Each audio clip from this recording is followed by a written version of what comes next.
been done to keep this question off a referendum. Everything has been done. So much so that we took 5 roll call votes until enough of us weren't here or were pushed out of the room where this could not be put on as a referendum. The entire city's seen that happen. In 3 days, you created another question or a substitute question to our referendum. In 3 days. We wrote it and we came in here and we voted on to hear it or to have it submitted. We can't even get ours out of rules. We can't even get ours put to be talked about in these chambers.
So here's my question. Let's just make this as simple as possible. This is what this question is causing right now. If we are a body of city council members that are elected to represent our residents and asking them a simple question because they are dying to be heard, and we're denying that, when we vote in council, we are not representatives of our neighborhood or our communities in there. We're representatives of just this building. And that's not what we're supposed to be doing. We're supposed to be answering to them. We're supposed to be answering to our neighborhood.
have a seat.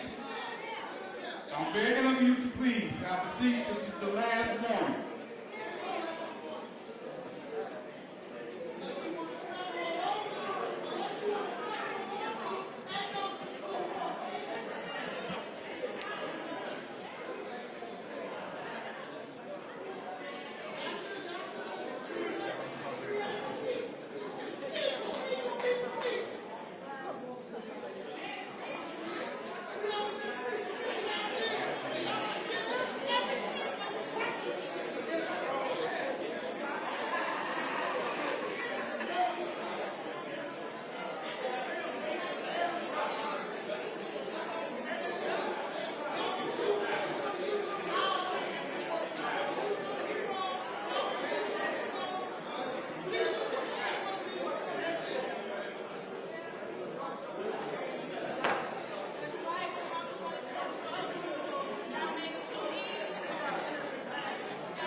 Ladies and gentlemen,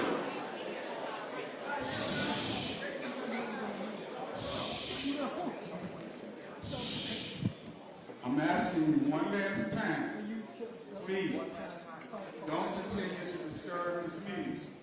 Please have a seat, receive the information that's being distributed, and keep your voices to a minimum. If I have to ask you again to cease and desist with noise, I will have you removed from this chamber. Thank you.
come up and explain.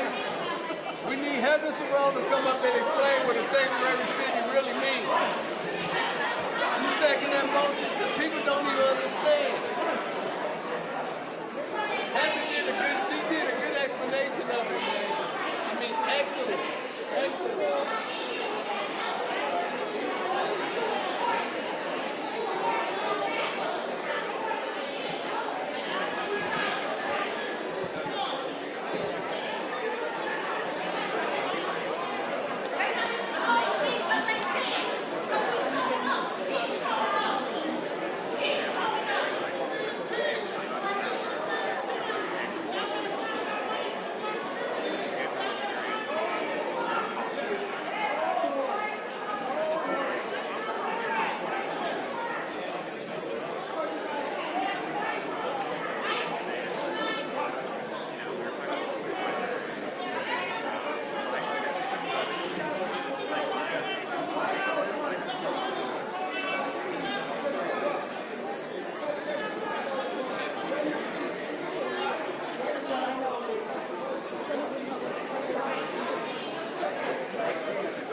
please exit through the back door.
Just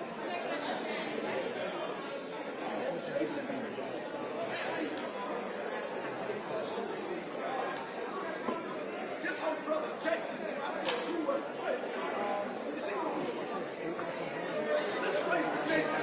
Lord, give Jason a mind to be black. A man of all these people. Can everybody say amen? Amen.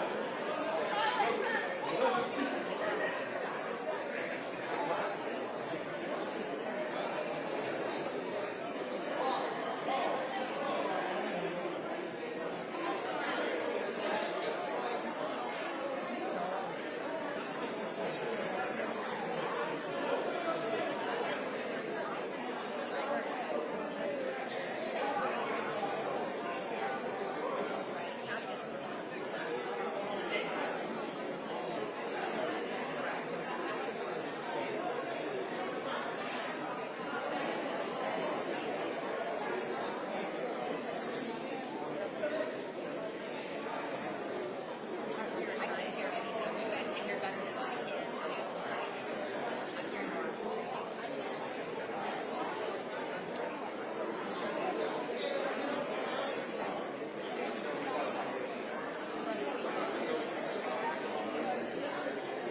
Ladies and gentlemen, can I have your attention one more time?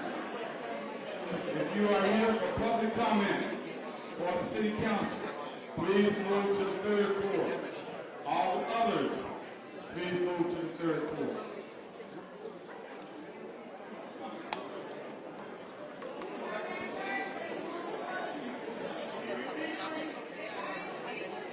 Here for public comment.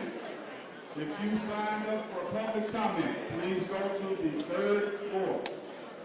All others, please go to the third floor. Thank you.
Vibes?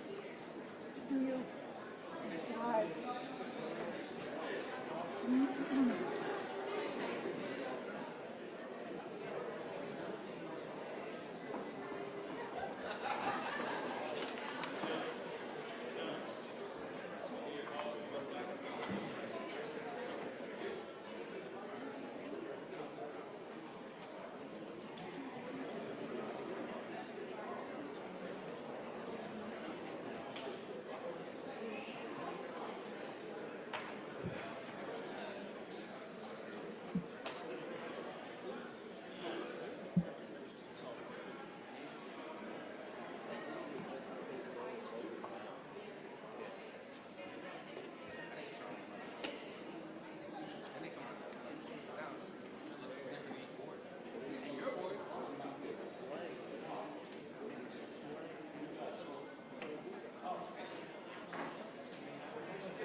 call it. It just prevents a full meeting. Yeah. If you're having difficulty, Yeah. please raise your hand and let us know. Thank you.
There you go.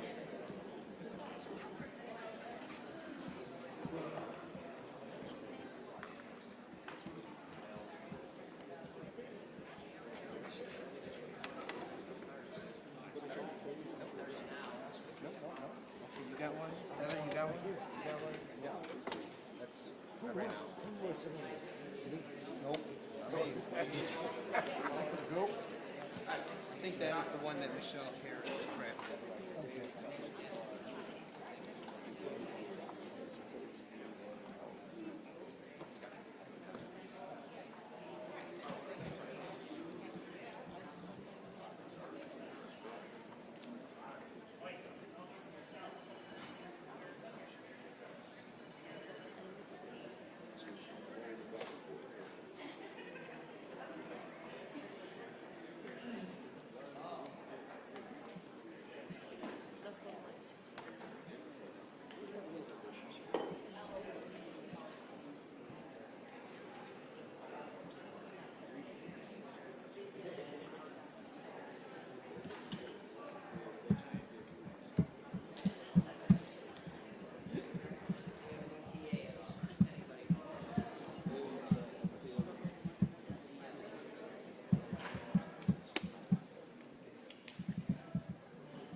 No, I pulled from our website. Can you text it to me?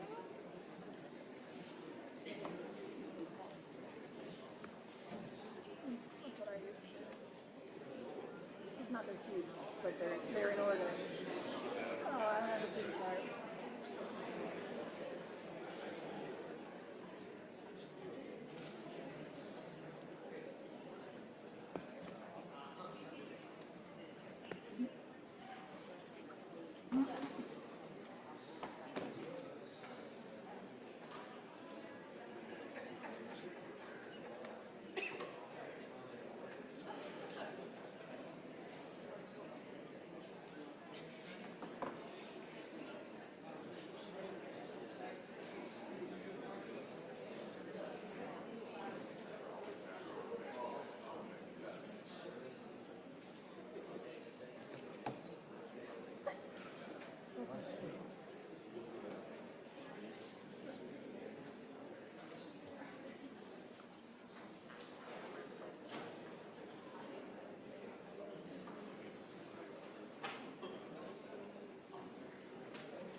Thank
Jack back over my camera dropping. You're just listening to that. I got it.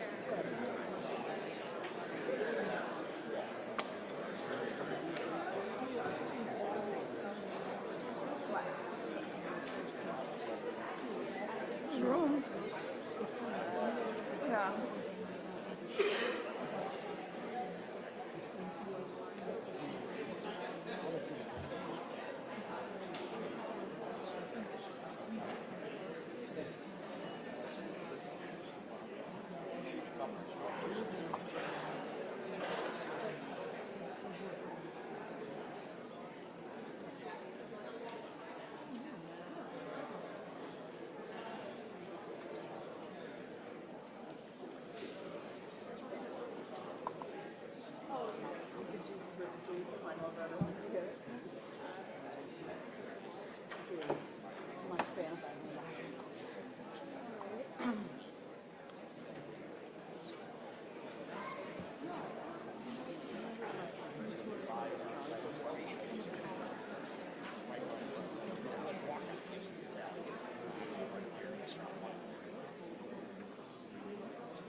It would be a whole lot for me to. Really? You want another Nicola?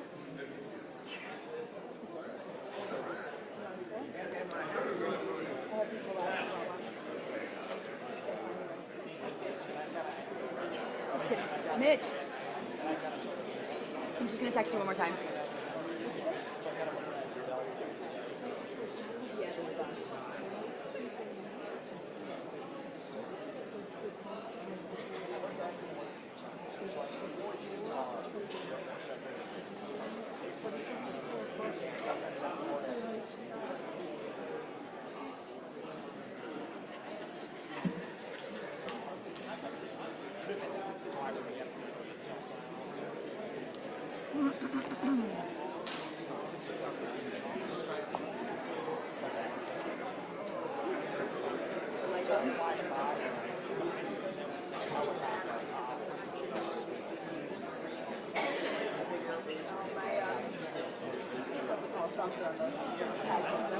Yeah, that's on the left side. That's why I thought, you guys are like, your, what's it called? Like formatting.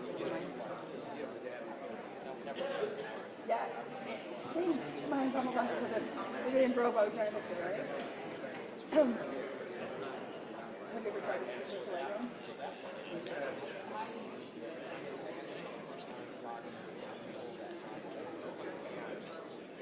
I've had a few photographers and fast.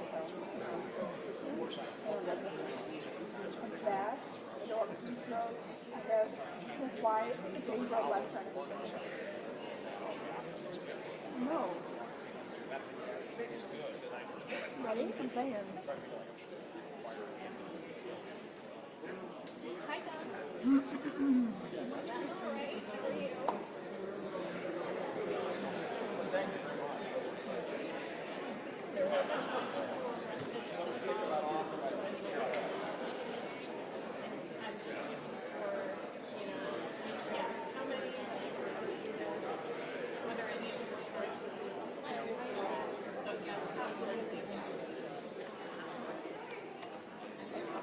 All right. Yeah, I figured.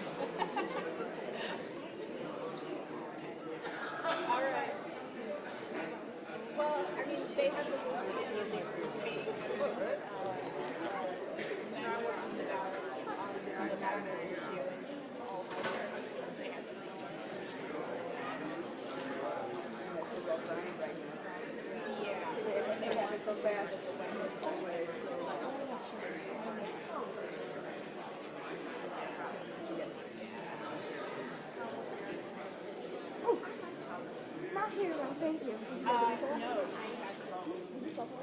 No? Yeah. Thank you. I appreciate it. Thanks much. Bye-bye. You alright? Stand up for too long.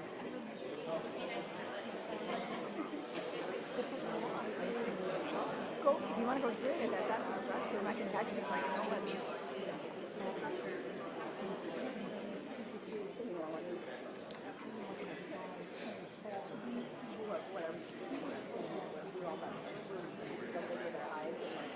Oh, I probably like she's like using my camera. Right?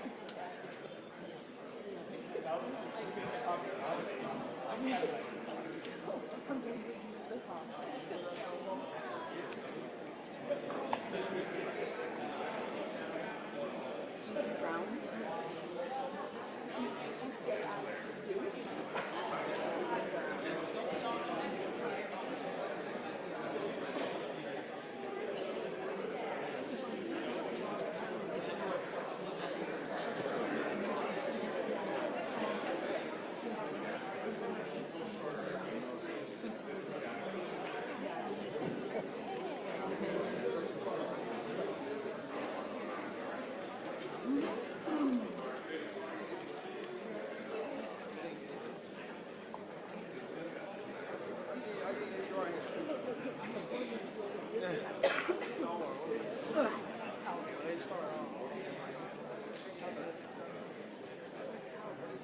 Sit down. I'm not texting you anything. I was just standing here. Thank you for getting my stuff, though.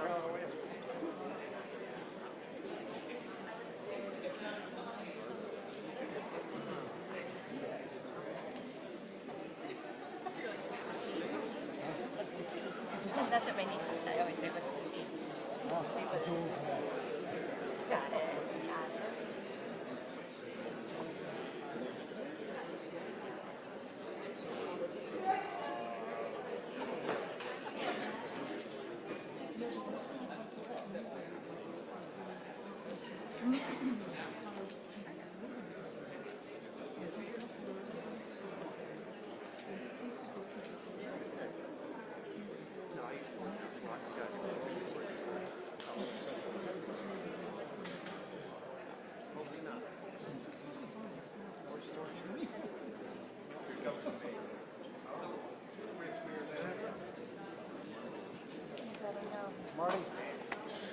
Marty. Oh, he's here? Oh boy. What's happening? Nobody back? It's okay.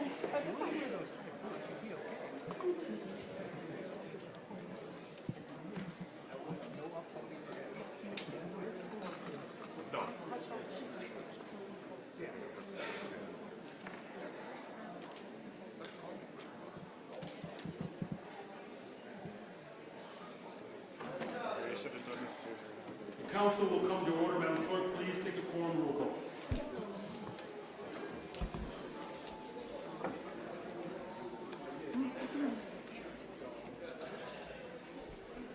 The quorum is now open. The quorum roll call is now open. Please use your e-device. If you need help, please raise your hand. The vote is now open.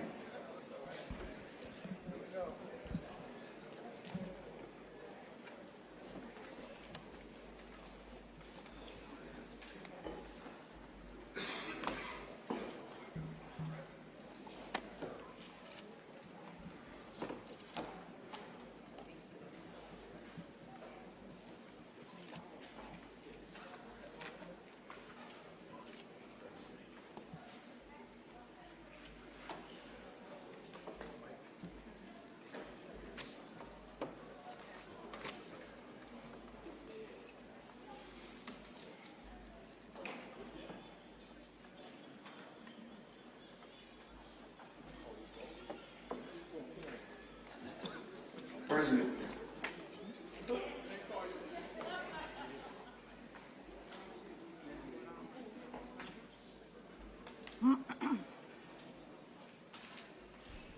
Present. I will now take a roll call vote or a voice vote for those who did not vote on the e-device.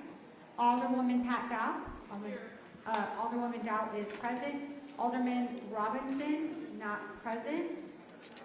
Alderman Hall. Present. Oh, gotcha, Alderman Hall. I know you're eager. We got you. Alderman Mitchell. Alderman Mitchell is present. Alderwoman Gutierrez. Alderman Curtis, not present. Alderman Curtis is present. On remote. Alderman Cicho Lopez. Alderman Cicho Lopez is present. Alderman Talaferro, not present. Alderman Rodriguez Sanchez. Rodriguez Sanchez is present. Alderman Sposato. Next Sposato there. Alderman Sposato is present.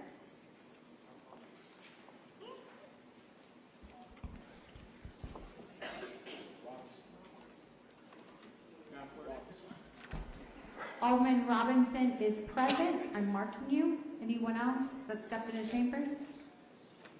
Okay. The vote is now closed. Your Mayor, we have a quorum.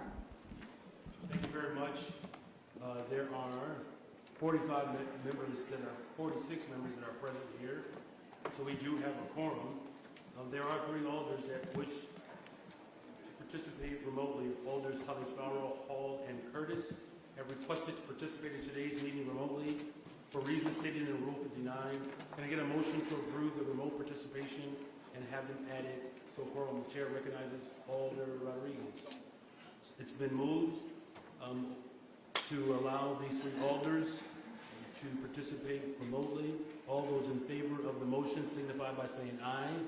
All those opposed say nay. All those opposed say nay. In the opinion of the chair, the ayes have it. Madam Clerk, please mark those alders present who are participating remotely to be part of the quorum roll call. And with that, let's please rise for the Pledge of Allegiance. I pledge allegiance to the flag of the United States of America and to the republic for which it stands, one nation, under God, indivisible, with liberty and justice for all. Thank you very much. Please remain standing for the invocation, which will be delivered today by Pastor Bryant of the First Timothy Missionary Baptist Church. Good afternoon. We welcome you all to the chamber as we welcome God. Herbs and Horto says that this great city of Chicago dwells in the middle of a garden, and we pause to have conversation with God as Jesus does in the middle of the Garden of Gethsemane. So let us pray. God, we need you on this morning, this afternoon. We need your presence here. There are many opinions and many feelings that need to be dealt with, and we ask you, dear God, to speak to us all individually. So much confusion, oh God, we ask you to just clear everything up. From the confusing terms of Lower Wacker Drive to the smooth, picturesque ride of the DuSable Lakeshore Drive. Whether we're standing on the 6 corners of Wicker Park or Portage Park, we pray that you bless our city. As the citizens walk on the bubbling concretes of the West Side and K-Town, we pray that you make the ground straight. While we brace ourselves as we drive over the streets of crumbling asphalt, we pray that you hold our cars together that we may be able to get throughout the upcoming brutal winter months. Even as we endure the never-ending construction projects that forces us to leave out 15 minutes earlier, we thank you for the jobs that they provide. So bless us, oh God. Bless this city. Bless Austin. Bless Bridgeport, Pilsen, the Wild Hunnets, Roseland, Chinatown, South Shore, Uptown, Chatham, Bronzeville, Irvin Park, Ashburn, Beverly, West Pullman. We pray, God, that you make a change in this city. And more so, God, we pray that you make a change for the Chicago Bulls and the Chicago Bears, that we may have something to celebrate. And God, we need you to bring your angels of peace in this chamber.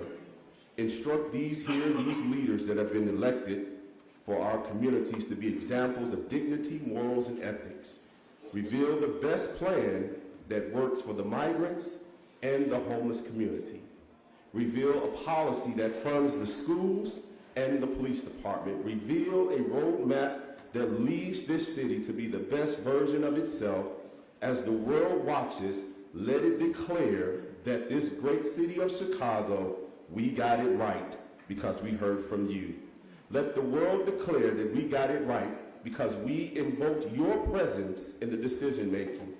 Let the world declare that we got it right because we were challenged by our morals. Let the world declare that we got it right because we submitted to our ethics. Let the world declare that we got it right because we yielded to your love.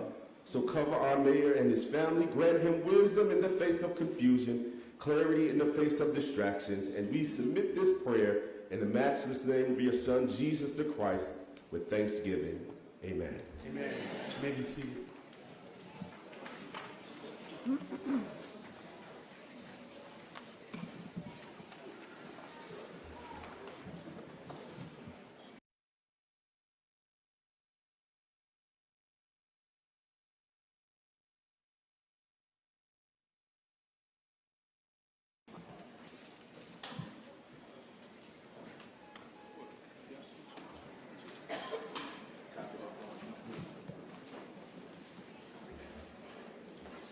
Thank you, Pastor, for that prayer and for naming all the neighborhoods that I've been rumored to move to. At this point, we will take public comment.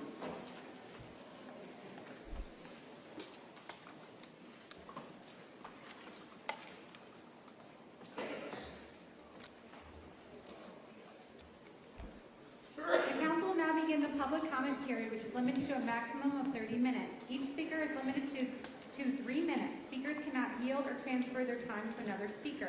Any written comments that have been submitted will be posted and made public available for aldermanic review. The first speaker is George Blakemore. You have me number one, where you can steal my minutes, manipulate my minutes. Anyway, I heard something through the grapevine, no, through public radio and TV, say the most racist city, Dr. King said, for the city of Chicago. The most corrupt city in America, on the news I heard, was the city of Chicago. Something is wrong. If the city is racist, and if the city is corrupt, something is wrong with the people. Something is wrong with the people here to let this go on. Now let's start between immigrants and this Hispanic rose up. Did you know that? You know what that means? When you hit somebody, well, that's a felony. When you're pulling on somebody, we need zero tolerance when our elected officials decide to do better. He doesn't deserve any to be on the, you appointed him as your sole leader, so I hold you responsible too, because you didn't know what you was doing. You didn't know what Chicago is disgraceful. Illegal immigrants are coming in. Illegal. And you know why they're coming? To place the native blacks. A sanctuary. Anybody needs sanctuary is black people. We need this. There's something wrong with us black people.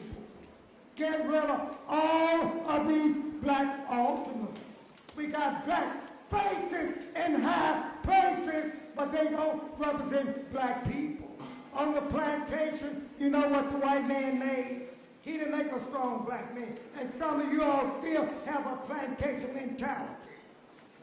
You, all of y'all, now you look at race, you the Paul Ballard, I didn't vote for. Brandon Johnson, I didn't vote for. Because I know neither one of them wasn't about nothing. And nothing from nothing leaves nothing.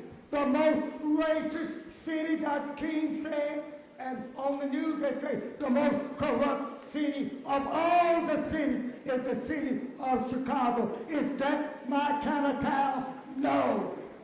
No. Does Black Lives Matter here? No. So the system is broke. The system is broke. The white ones are not a piece of nothing. The black ones, the Hispanics, the Asians, all of them. Thank you, Mr. Blakemore. Your time has expired. Our next speaker is Norma Rios Sierra.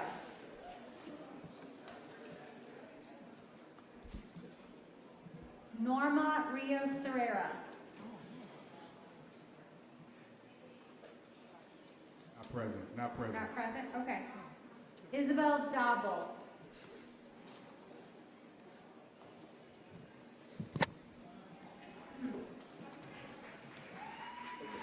My name is Izzy Doble. I'm the political director for the Chicago Federation of Labor. The Chicago Federation of Labor is the umbrella organization for Chicago and Cook County's labor unions, from airline pilots to zookeepers. The Chicago Federation of Labor's 300 affiliated unions and their 500,000 members represent a diverse group of workers throughout the area. As the CFL, we fight for the hardworking people of Chicago, from baristas to laborers to healthcare workers. We fight to uplift the working families in our city. I am speaking in support of the paid time off ordinance before you today. This ordinance would remove the barriers for working people to take necessary time off to do whatever they need. Nationally, for the bottom 10% of workers, people who make $15 an hour and below, 62% do not have access to paid days off. These workers are working many times more than 40 hours a week and working multiple jobs. When a situation arises, workers are often faced with the decision of taking a day off or making their bills. This is very personal to me and my family, many of whom are low-wage workers and miss out on family events, rest, and even holidays because they cannot afford to miss a day's pay. In a sharp contrast to low-wage workers, 93% of the top 50% of workers, people who make over $53,000 a year, have access to paid time off. I want to be clear, this ordinance directly uplifts working people and closes the gap for the lowest paid earners and strengthens the middle class. This policy will help improve the lives of working people in our city, and it's a choice this chamber gets to make. Chicago is a pro-worker city. Our workers are the pillars that make our city stand. They deserve a day off for any purpose. This ordinance is a further expansion of the initiative to make the workplace more equitable, accessible, and pro-worker for all. We hope we see the council pass this ordinance today and continue the fight for justice for all workers. Thank you. Thank you. Our next speaker is Kata Truss.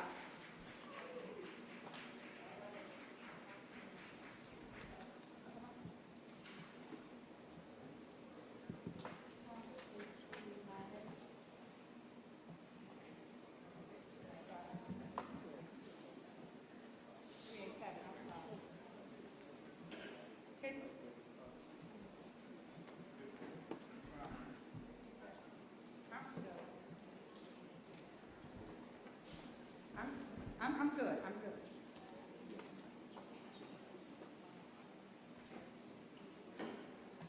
Go ahead. We can hear you. Go ahead. Okay, I was waiting on your go ahead. Good morning. My name is Kata Truss, and I am here on behalf of not just the Austin community, but also Black residents of the city of Chicago. And one of the things that we saw in City Hall chambers on today, as well as on Thursday, was the misuse of power. What we saw was people being discriminated against.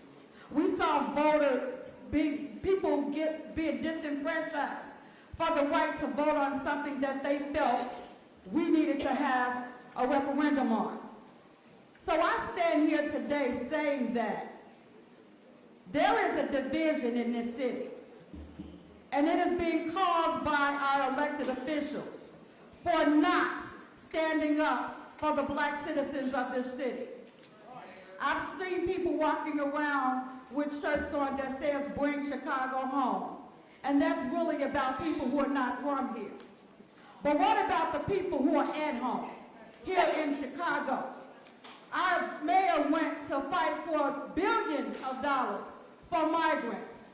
Who's going to fight for monies for the Black community who have been left out time after time? What we're saying to you is, we are tired. I don't know if you're going to continue to disenfranchise us, continue to not hear us, continue to pretend that our voices don't matter, But what we are saying to you, when we show up today in numbers, we are saying that you're not going to continue to ignore us. You're not going to continue to pretend like our voices don't count.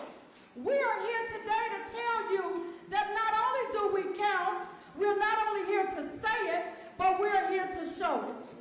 While you guys are building coalitions within city council to help out people who don't live here, you better be building coalitions to help out the people who are here. Because we are certainly building coalitions for ourselves. Because see, we see that you don't have our voice. We see that because Amundsen Park is still closed and there are no services being provided there. Our seniors are still out of their park. And I say to our mayor, who knows me personally and knows that I have been advocating for parks for the last 35 years, why you would think that it would be okay for you to attempt to put migrants in my park and not have a conversation with me is beyond me. I don't understand it. But I say to you and every other elected official, you better start talking to your people. Thank you. Thank you. Next up is Howard Ray.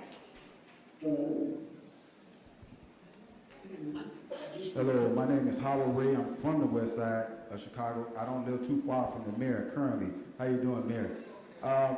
These are questions yes and no. And for the rest of the aldermen, I sent out emails to you guys under cwhpcc@gmail.com. And these questions are, one, what's your priority? Is your priority? Excuse me, sir, sorry.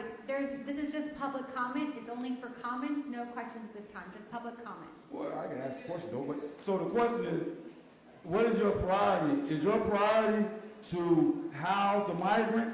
I think we know what your answer is. The second question is your priority to get the demands and wants of the black community and advocate for those? And the other questions are this. The other statement is this. We've been canvassing the whole Chicago land area, west side, south side, east side. And what we came up with is that a lot of people are fearing that putting the migrants in the neighborhood is going to cause a civil war. Because they're scared of possible diseases that could be brought in. They're scared of possible criminal elements that could be brought in. So what we're asking is to put the migrants at the McCormick place and the CCDOC. Now the CCDOC is the former boot camp place where you can house almost 7,000 people. Now the thing is, it's up to you, Mayor, to talk to your old boss, Preckwinkle, the county president Preckwinkle, and ask her, can we use those divisions? Because at the 26th California, there's a lot of jail cells that's not being used. So the other thing is this: why do we have to have a referendum when we could vote today on to end a sanctuary city? Referendum to me is a time to waste, because even with the referendum, it still doesn't hold any teeth. But if you use your executive power or the alderman use this on a budget, if the alderman say we want to earmark this with the budget, then we should earmark with this budget. So forget about the referendum. And the other thing is, I got 56. Yeah, Mayor, Mayor, hold on. Yeah, Mayor, hold on. But if you can nod your head, with the CCDOC and the McCormick place be good, because there we can quarantine the people and get the medical help as far as vaccination, and then we can fingerprint them. Yeah, I know. All right, so it ain't over here. Hold on a minute. So there's the people that want me to ask this. It says, Article 4, Section 4, the Constitution requires government to protect and defend our borders. If government does not, the Constitution, by virtue of the named part herein, authorizes free citizens to defend themselves and their state in place of treason government. No, and not. Thank you so much, sir. Your time has expired. The next speaker is Andre Smith.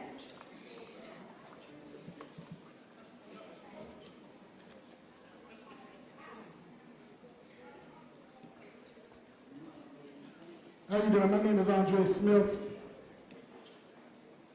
As Democrats, we talk about the Republicans suppressing the vote. That's exactly what we've done today. Democrats suppressed other Democrats' votes and from voting against Sanctuary City. We have a right as legal citizens in Chicago to vote whether we want a sanctuary city or not. You cannot suppress nor deny our vote. You must put it to the floor and allow us, and put it in a referendum, and allow us as residents, the same residents that voted for you to be representing us. Now, number two, Alderman Sarosa, or Ramosa, or whatever your name. You really don't even deserve a name at this point. If you are truly sorry, and you really want to be forgiven, show us your text message before the assault and after the assault. Show us the text messages. Because there had to be a plan for you to do what you had to do, and 9 out of 10, since you have conversations on your cell phone, and that's part of public public records, show us your texts before the assault and after the assault. Thank you. Next up, the next speaker is Antonio Gutierrez.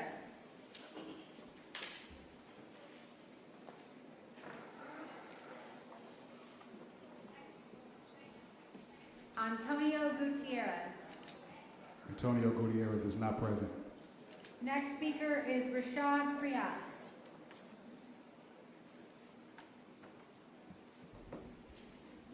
Okay, attention mayor. Chicago should not remain a sanctuary city. I yield my time.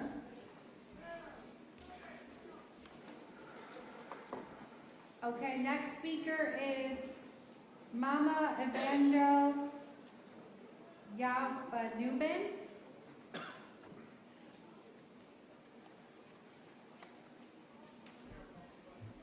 Go ahead.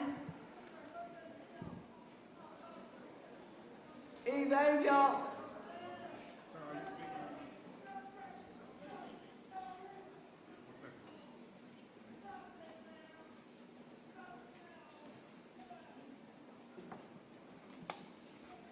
Mama D. Evangel Yanubian.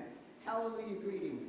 As a Crimes Against Humanity descendant, Jim Crow genocide survivor, and member of untreated, hard mind, and subjugated race, poverty damage, it is written in the Black History Bible book, whose hero is a woolly-haired man with bronze-colored feet to match his bronze-colored face, that love thy neighbor as thyself, not love thy neighbor instead of thyself. That's twisted. Therefore, I stand in opposition of the non-binary sanctuary referendum because it is a stalling technique.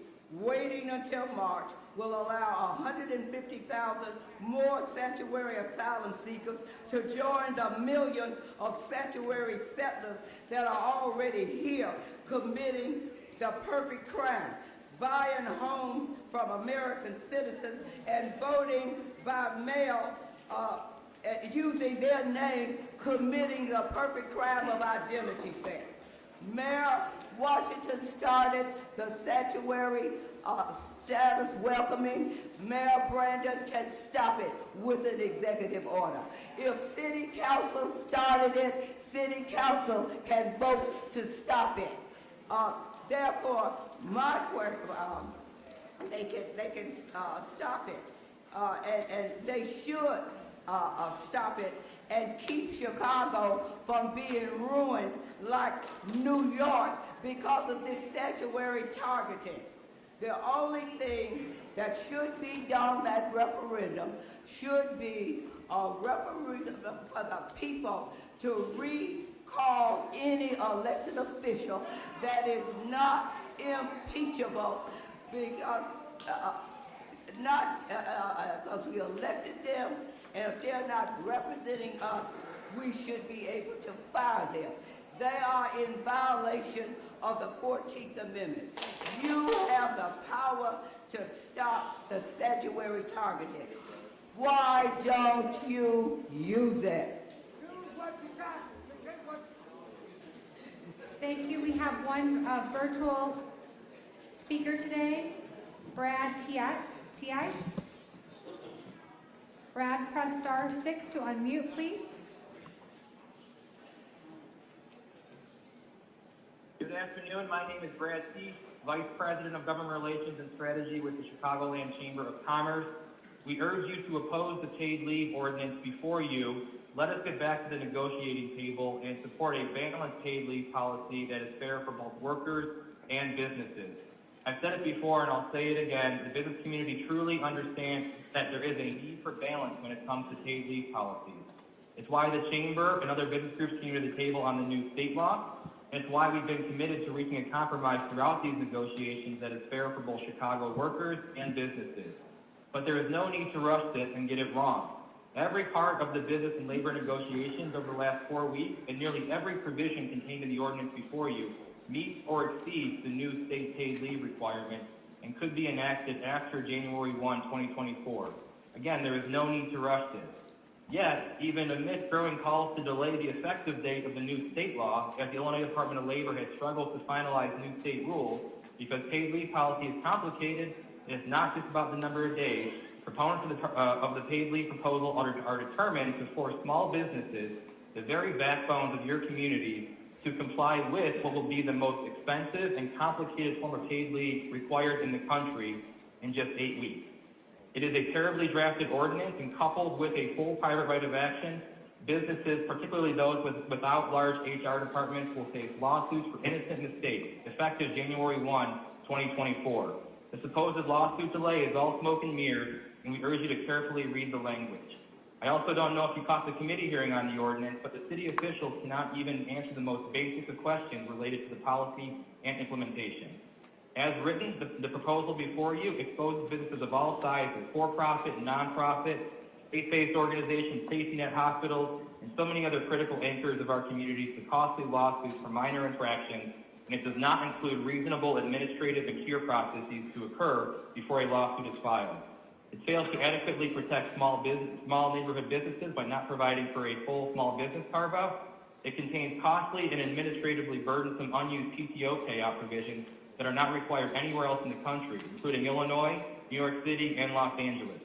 And it sends a terrible signal to our airlines, one of our most important economic engines, that the city does not have their back while guaranteeing litigation between the airlines and the city by not allowing for the same exemption they have in state law. There are so many other areas I could raise given how poorly drafted the language is, but I'm not allotted that time. We urge you to read the definition of covered employee, for instance, and what it might mean for our convention and travel industry. This has been an incredibly flawed process from the start that has led to an incredibly flawed product that will lead to job losses, less economic development in the communities that need it most, and frivolous lawsuits filed against businesses of all sizes. Thank you for your time. Your Honor, there are no further speakers who have timely signed up for the public comment period. Thank you very much. This concludes the public comment period. Chair recognizes Alderwoman Mintz.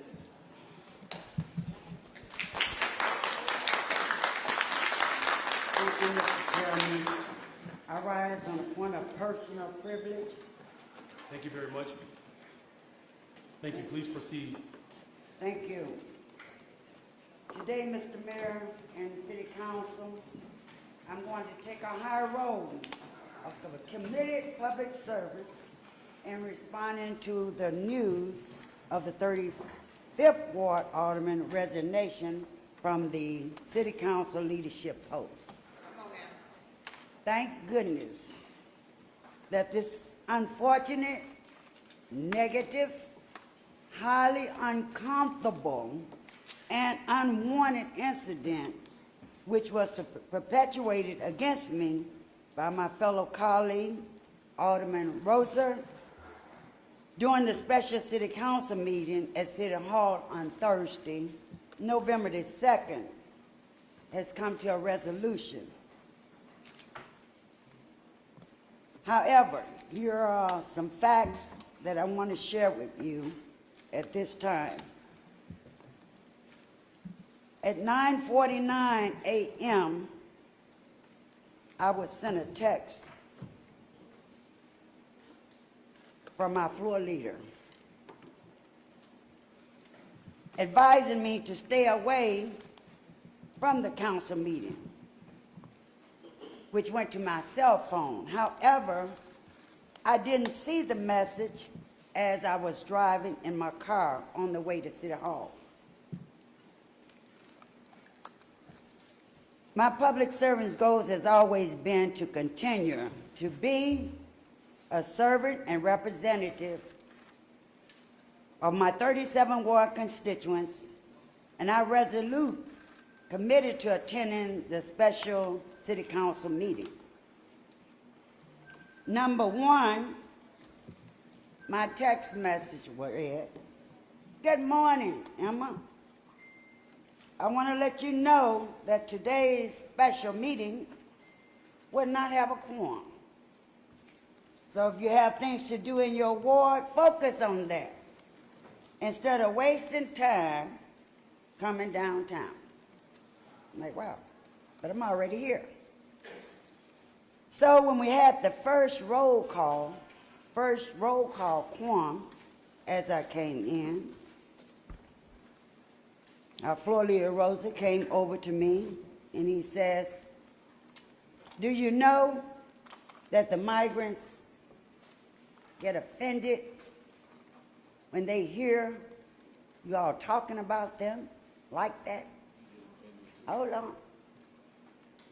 I replied to floor leader Rosa, "My community get offended when our resources are being driven and taken away from us because of this issue." That was our first roll call quorum. As the council got in a disarray and legislation was being trying to maneuver, there was a second roll call. The second roll call, Chairman Rosa told me afterward, he said, "You know, you shouldn't be in here." I said, "Well, why are you bothering me?" He says, "Because the rest of your colleagues are idiots." I said, "Well," he said, "You're a chairman.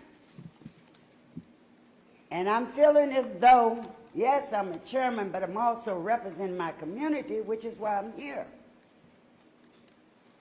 And if you're going to take, I told you where you could put that chairmanship.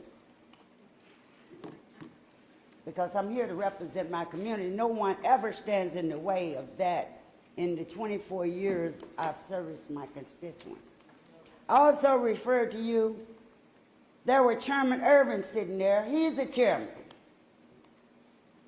But nothing was said about that.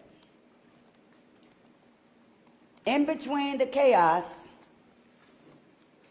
and the maneuver of the meeting, there was a meeting held for capital improvement economics in 2018, which I was a member of, so we went to go to the meeting. As they recessed the special city council meeting, because there was confusion of getting a quorum back and forth. And as we were conducting econ meeting, someone came in and said they need a roll call again. So everybody leaves out of that particular meeting to come back into city council. How happened I had to be the last one to come in that door? And I don't know what video and media are showing, but I came into contact with just Alderman Rose and myself there. and he says, you can't go into this meeting.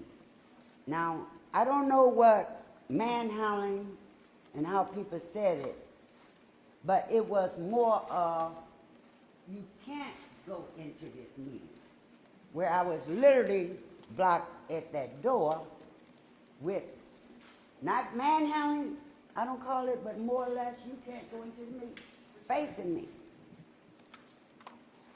Alderman Coleman came out, and she happened to see this incident. And for whatever reason, I saw Alderman Lopez come out because I couldn't go in, as you had stated. That he moved you out of the way so that I could come into the council chamber. Now, I'm already exhausted from all the things you're telling me regarding my colleagues. I take that stuff seriously. I don't call people idiots, never would. Nor would I tell someone about a position of chairman. I've been in this council 24 years. I am 68 years old. I have seen a lot in my lifetime of a struggle. And Alderman Rosa, learn a little wisdom. Always take a high road. You don't have to. Because you have said, we have a judicial obligation to come to meeting. Me and you have sit here and talked about a special council meeting. I'm doing my judicial duties. And with you doing your judicial duties, I told you I was doing mine and represent my community. I have to hear it from them every day. Every single day. And if I had not came here, then they want to know, where am I? I would be getting protested against. Do you realize that? So, to have me to be put up under that strain, I felt like I was back in the South. I felt like everything in me was shaking, and I literally tried to share it, but seemed like no one would hear it but my colleagues. And I thank them because I had a little bit of hope that I could stand. At that point, I really didn't know if I could do my job again. I didn't. If this is what I have to put up with, if this is what women have to put up with, somebody better stand up for not only me, but any young women who get abused. That's the problem with black women today. And I'm a strong black woman, strong black woman that believe in fairness, to have faith, to work out your differences, agree and disagree, but have respect.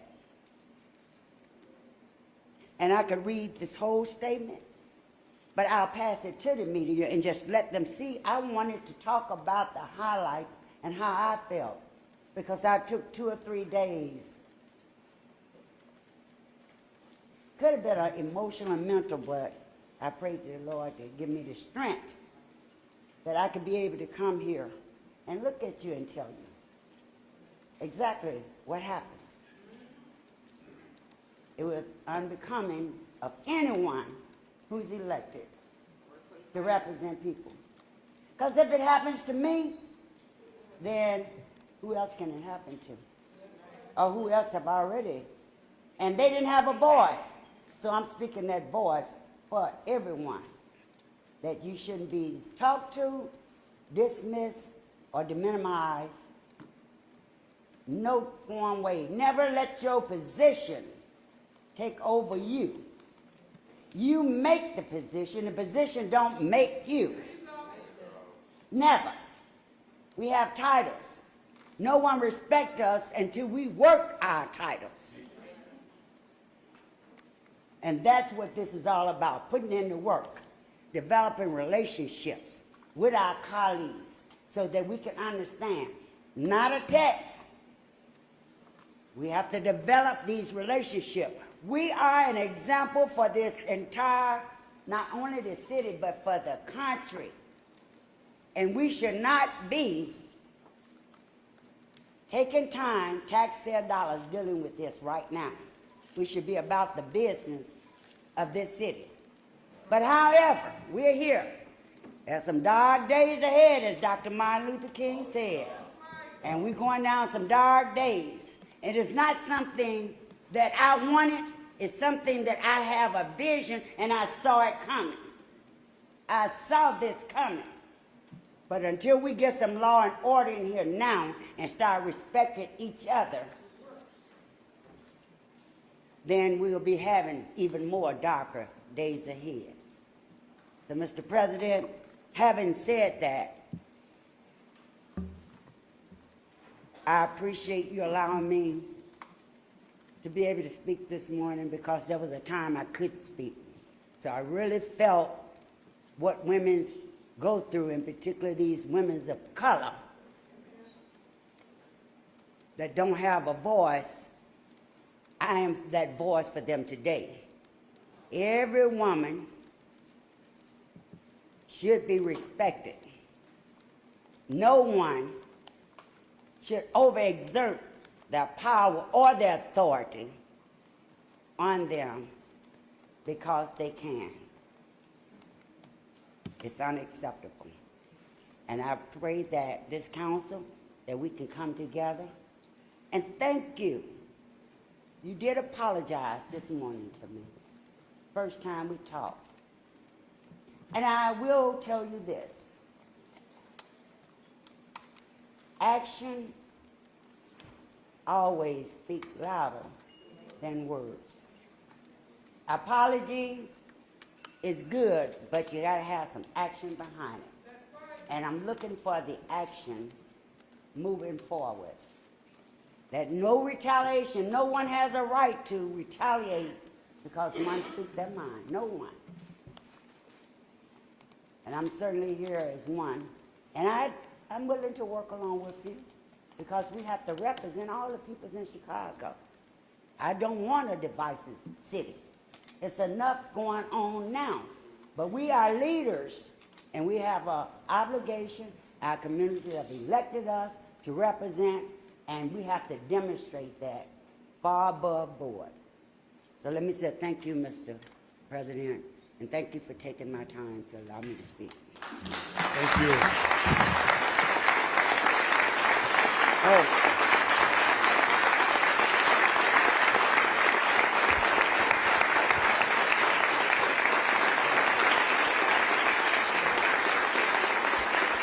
I do want to. Yes, the chair still recognizes Alderwoman Mitz. Thank you.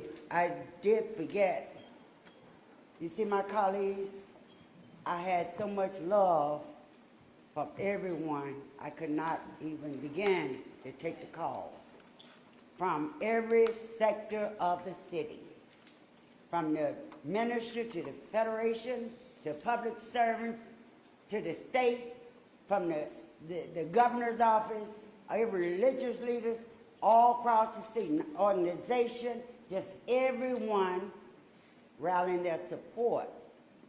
And I want to say thank you, because it gave me that encouragement that I can move forward. You're not alone. But this should never happen again. Just never happen again. And I want to say thank you all. Thank you, each and every one of you. You've been more than grateful, showing the respect as a leader that one should receive. Remember, I did not know how to go forward. Thank you.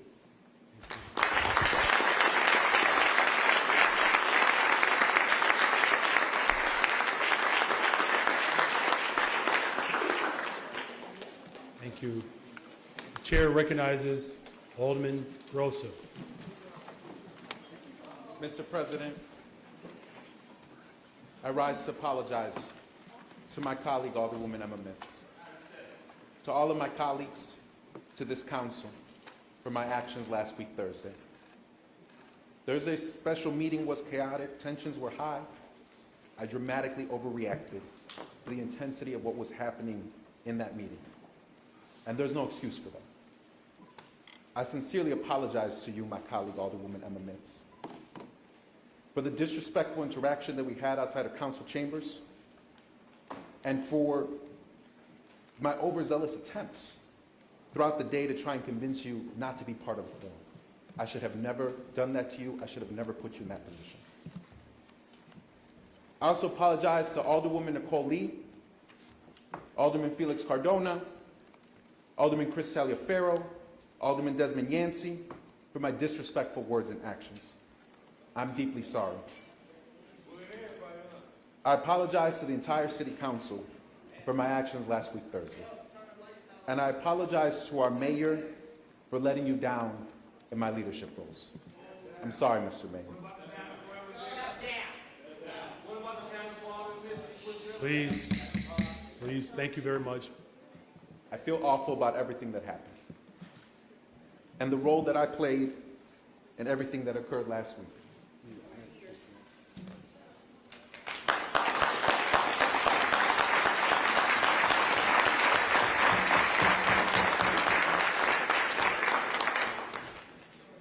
Our Chicago City Council does important work, and even when we strongly disagree with each other on policy or approach, it is critical that we show each other respect. The people of Chicago deserve nothing less and have every right to demand that of all of us. I cannot take away the mistakes I made last week, but I hope to be able to rebuild the trust that we have in each other as we move forward as a council that addresses the important things impacting the city of Chicago. I commit myself to do the work, to do the actions. I commit myself in front of you, my colleagues today, to work hard every day moving forward to strengthen the relationships that we have. I'm going to make amends. I'm going to work every single day to make sure that we're becoming a stronger council. Thank you. Thank you. Resolutions. We have no resolutions. Communications. I, City Clerk Anna Valencia, hereby inform the City Council that the following documents were filed in my office relating to the respective subjects designated as follows. Funding loan notification of City of Chicago multifamily housing revenue note in Series 2023 Grace Manor Apartments project, and a report of Department of Transportation regarding a non-ordinance loading zone activities. I, City Clerk Valencia, also informed the City Council that all those matters were considered by the City Council at the regular meeting held on November 1st, 2023, which were required by statute to be published in book or pamphlet form, or in one or more newspapers, were published in pamphlet form on November 7th, 2023, by being printed in full text and printed pamphlet copies of the Journal Proceedings of the City Council, City of Chicago. Your Honor, that concludes the reports and communications from the Mayor and other city officers. Thank you very much. Committee reports. The Chair recognizes Finance Chairperson Dow. Good morning, Mr. President. Good afternoon, Mr. President and members of the City Council. Reporting for the City Council Committee on Finance, which held a committee meeting on November 6th. The following items received a due pass recommendation from the committee. Item number 1 is an ordinance concerning the authority to approve the levy of real estate taxes for the City of Chicago for the year 2024 in the amount of $1,773,557,000. Mr. President, Alderman Irvin joins me in moving to defer and publish this item. Thank you. Item number 2 is a substitute ordinance concerning the amendment of Municipal Code Titles 2, 3, 9, 11, and 14, which relates to the revenue derived from certain taxes, fines, and fees. Alderman Irvin joins me in moving to defer and publish this item as well. Thank you very much. This concludes my report, Mr. President. Thank you very much. The Chair recognizes the Budget Chair, Chairman Irvin. Committee on Budget and Government Operations. Thank you, Mr. President and members of the City Council. Reporting for the Committee on Budget and Government Operations, which held a meeting on November 6th. Chairwoman Dow and I move to defer and publish the following items. Item number 1, a series of proposed corrections and revisions to the 2024 budget recommendations as amended. Item number 2, the adoption of the annual appropriation ordinance for year 2024.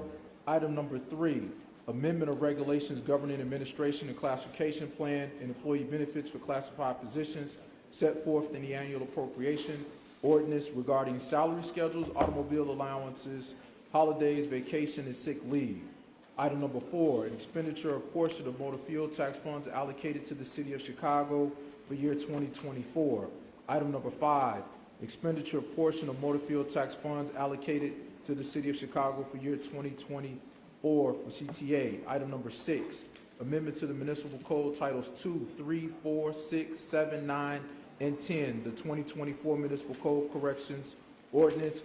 And item number 7, amendment to the Municipal Code Titles 1, 2, 3, 4, 7, 8, 9, 10, 11, and 18, the 2024 Municipal Code Management Ordinance. Alderman Dowell and I would like to defer and publish all 7 of those items. Very well, thank you. Item number 8 is an annual appropriation ordinance, year 2023 amendment within Fund 925. Mr. President, I move passage by roll call vote. Very good, thank you very much. Members, please use the e-vote application to record your vote at this time.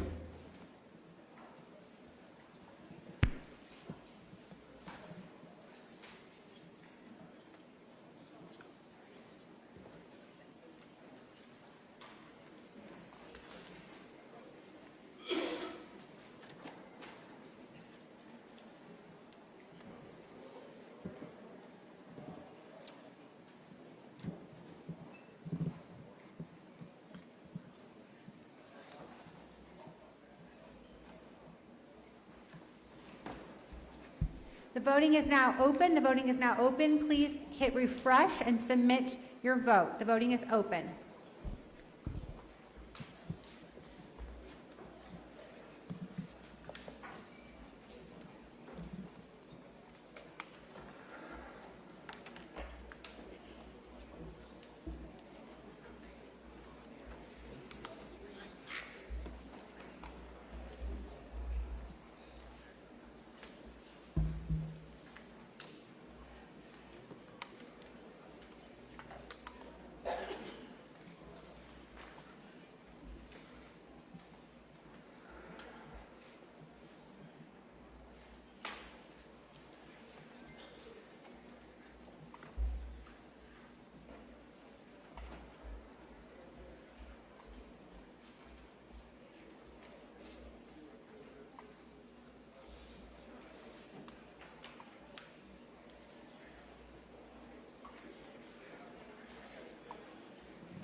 I will now call for a voice vote if you've not voted on the e-device. Alderman Robinson, not present. Alderman Hall. Alderman Hall. Alderwoman Gutierrez, not present. Alderman Curtis. Aye. Alderman Curtis is an aye. Alderman Talaferro. Aye. Alderman Talaferro is an aye.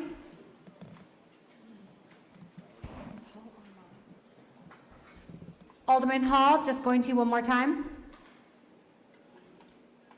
Okay, the voting is now closed.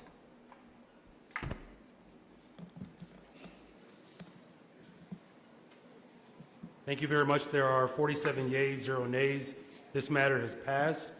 Chair recognizes Alderman Mitchell for a motion to reconsider. Mr. President, I move to reconsider the vote.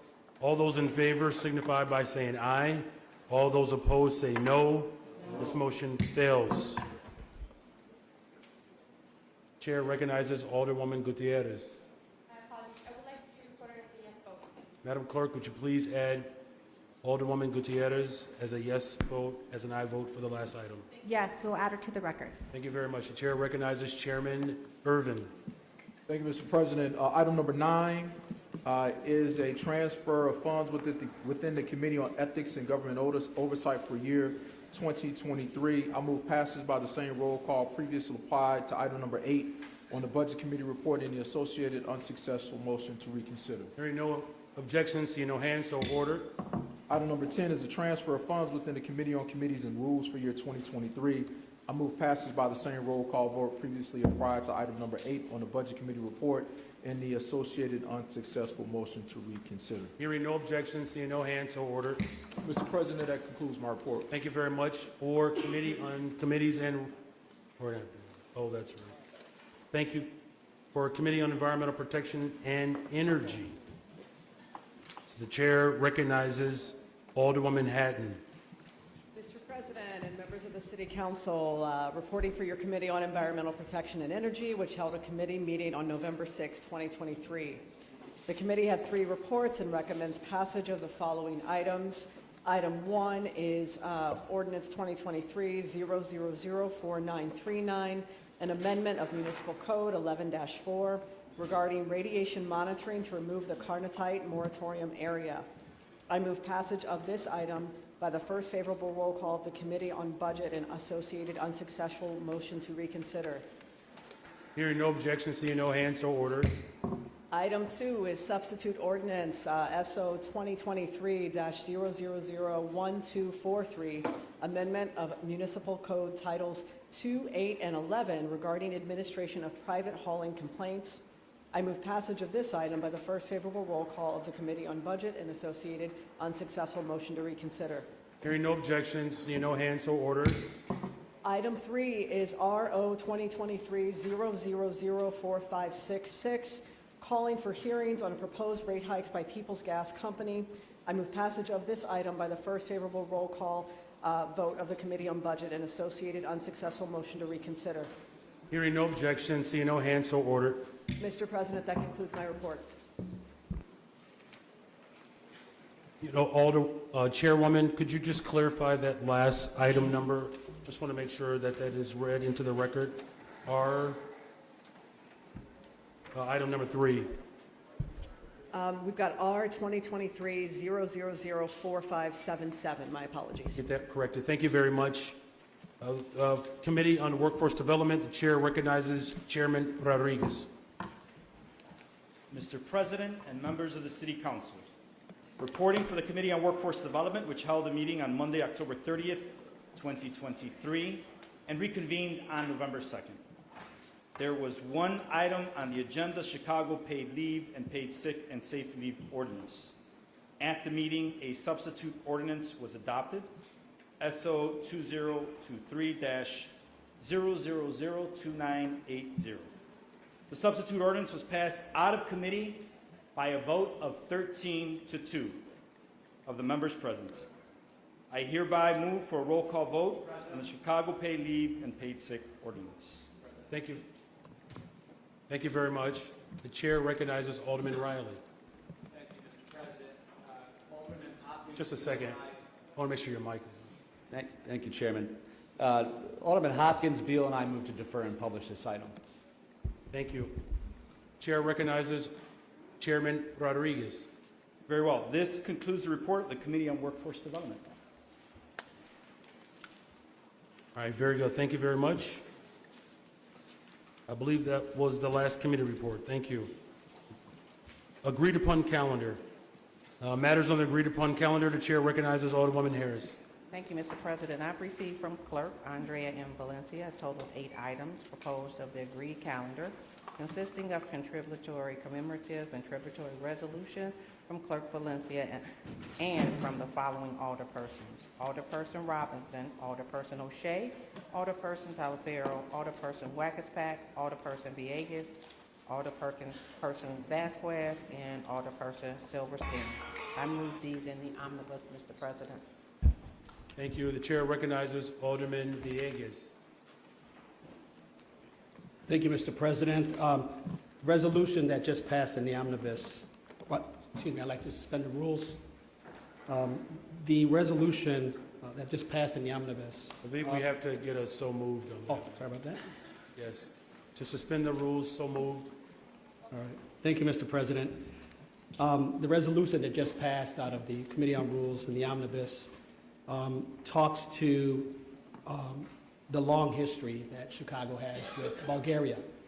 And in the chambers today, we have the Consul General from Bulgaria, and I'd like to see if we can acknowledge him and the hard work that he's done. Consul General Svetoslav Stankov is in the building.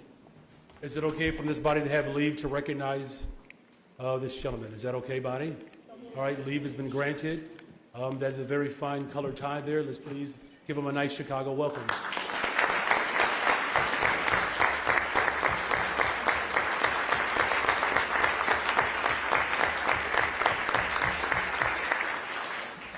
Thank you very much. Are there any other alders that wish to be recognized? There's a motion to pass this in the omnibus. Hearing no objections, seeing no other hands, so ordered. New business. The clerk, do we have? Yes, we do. All right, very well. Good afternoon. Good afternoon. Alderman Beal has a proposed ordinance amending Municipal Code Chapter 2-173, repealing in its entirety, referred to the Committee on Immigrant Rights. Alderman Beal has a proposed ordinance referred to the Committee on Housing and Real Estate for the construction of affordable family homes by Hope Center Foundation. Alderman Quinn has a proposed ordinance amending Municipal Code Chapter 2-173 by repealing it in its entirety, recommended to the Committee on Budget and Government Operations. Alderman Lopez has a proposed ordinance amending Municipal Code Chapter 2.173, repealing it in its entirety, referred to the Committee on Immigrant and Refugee Rights. Alderman Moore has a proposed ordinance amending 2024 budget recommendations regarding grant to Chicago Park District for development of field house at Ogden Park, referred to the Committee on Budget. Alderman Tabarez has a proposed ordinance designating various precincts of the 23rd Ward as restricted residential zones, prohibiting shared housing and vacation rentals, recommended to the Committee on License. Alderman Tabarez has a proposed ordinance designating the 8th precinct of the 23rd Ward as a restricted cannabis zone, referred to the Committee on License. Alderman Tabarez has a proposed ordinance repealing Municipal Code Chapter 2.173 in its entirety, referred to the Committee on Public Safety. Alderman Villegas and others has a proposed ordinance directing the Superintendent of Police to rescind and reissue Chicago Police Department General Order G03-03-1, Emergency Vehicle Operations with Clear Pursuit Guidelines, referred to the Committee on Police and Fire. Alderman Sposato has a proposed ordinance amending Municipal Code Chapter 2-173 by repealing it in its entirety, referred to the Committee on Rules. Alderman Napolitano has a proposed ordinance introducing an amendment of the Municipal Code Chapter 2-173, repealing it in its entirety to the Committee on Safety. Alderman Riley has a proposed ordinance introducing a municipal code agreement to repeal Chapter 2-173 in its entirety, referred to the Committee on Public Safety. Your Honor, that is the conclusion of new business.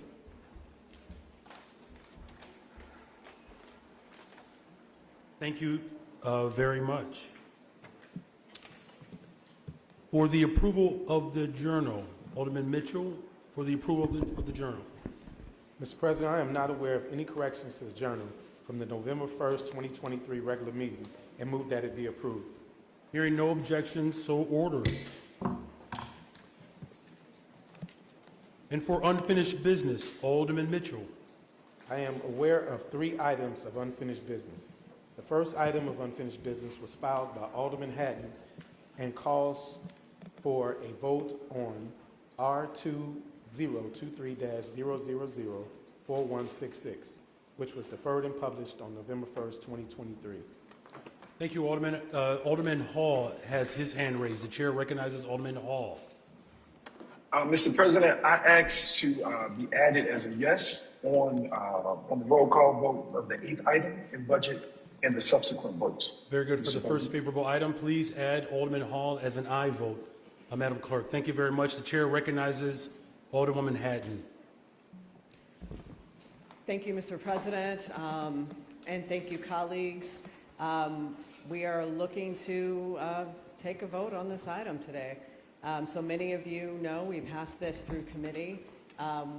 We've been working on the Bring Chicago Home ordinance for a long time. I want to remind folks just what it is. We're looking to put a referendum question on the ballot for our voters to tell us whether they think we should make changes, including some decreases and increases to the real estate transfer tax, so that we can create a dedicated source of funds to help Chicagoans experiencing homelessness and to prevent homelessness.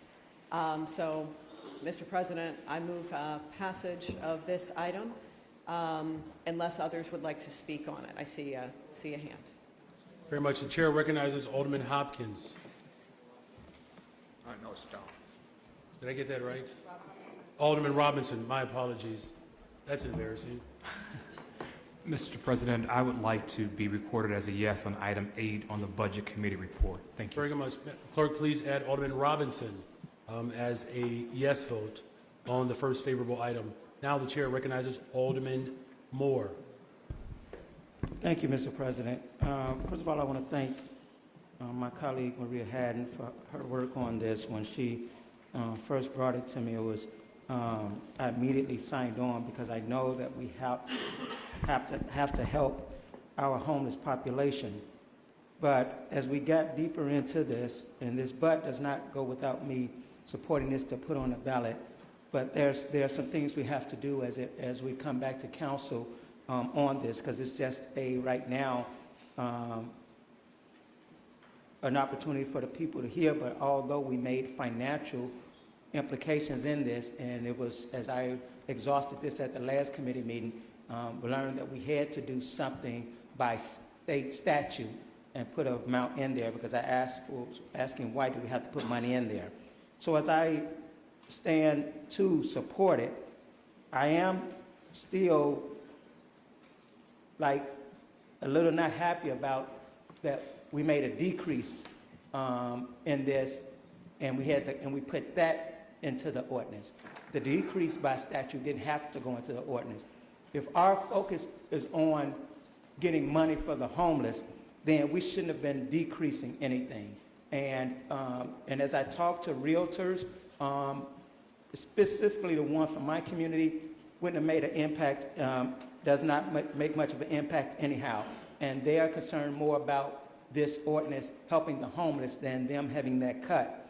I also was concerned about the impact that it would have on investments in communities like Inglewood, like Auburn Gresham, like Chicago Lawn. After having conversations with several people, including probably the only African woman who owns a title company, and she has both an interest in this in terms of closings as well as an investor, I was comfortable with her comments and things that she talked about to saying, David, this is fair. But it's only fair, Alderman, if it's going to help the people, if it's going to get directly to the homeless people in Chicago. As I began to talk to other people in the housing space, other professionals, I was disturbed to find out there was national organizations and activists pushing this ordinance and making sure that monies that we got did not go towards shelters. This money has to go towards shelters as well. And so when I hear people talking those things who are in the room, and our thing in Chicago, we cannot let national people push what Chicago does. And so it's important that this money goes to not only shelters, but also to making sure that we house people. And whatever committee that we're having and that's being set up, should the people of Chicago vote on this, I want to make sure that I'm sitting on that committee. The other thing that I want to talk about in all of this, Mr. President, it's important. I know we're not voting and we didn't pass the CPI. A lot of decisions that was made, whether it's bring Chicago home or other things, was tied to that CPI.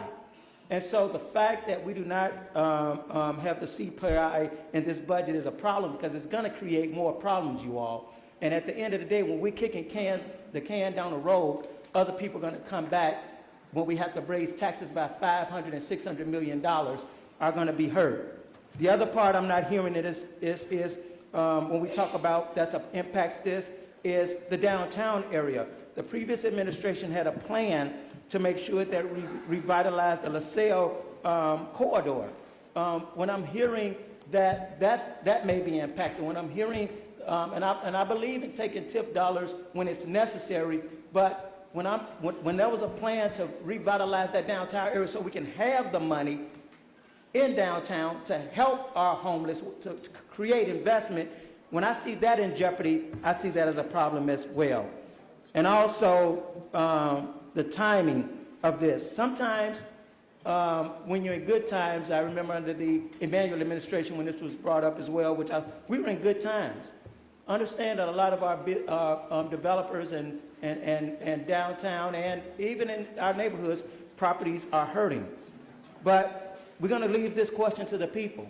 And whatever the people decide, if they decide yes, then I definitely want to make sure I'm in that room on any committee when decisions are being made about how this money is being applied. Not outside organizations, but the people in this council. Thank you so much. And Alderman Maria Haddon, I commend you on your work on this, the way you handled yourself anywhere the people agreed or disagreed, and how you get information out. And I stand in support of this with those items that I talked about to make sure that we're looking at as we move forward. Thank you so much. Thank you very much. The chair recognizes Alderman Mosley. Thank you, Mr. President. Pursuant to Rule 33 of the City Council Rules of Order, I move to accept the substitute ordinance for SO2023-0005042 that was circulated by the Sergeant at Arms by the first most favorable vote of the Committee on Finance. The substitute simply provides that on or before October 31st, 2024, the city must donate the subject property to the Far South Community Development Corporation for the redevelopment as the proposed Morgan Park Commons. Any other sale, lease, or disposition of the property will require city council approval. So thank you, Alder. So you're just a little ahead of me a little bit. That's okay. So I'm going to say that is out of order, but we will get to that. I promise you. Okay. So are there any other alders that wish to speak to the initial motion? Okay. Thank you very much. The chair recognizes Alderman Lopez.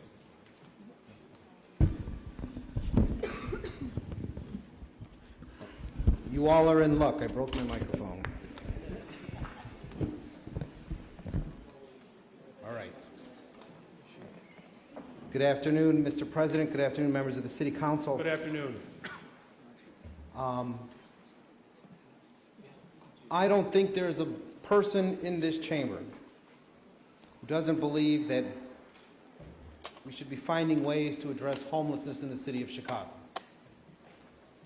I know, even under the last administration, I sat in this room with my colleague when a special meeting was called and the then mayor left, as did 20-plus members, to prevent quorum for a special meeting.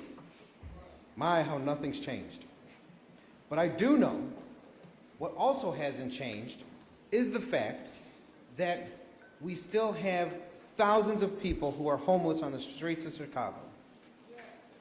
We have veterans who, as we talked about, we work to connect. We have migrants who are now sleeping. But we have, at any given day, nearly 7,000 people on Lower Wacker Drive, on bus shelters, platforms, in our alleys. Absolutely, we should help them. And many of us absolutely believe that we do help them. Because as we discussed in committee, we assign $260 million a year towards helping the homeless with shelter, with housing, with services, with everything that is mentioned in this referendum, everything that is mentioned in this real estate transfer tax. Just get my good angle, please. I appreciate it.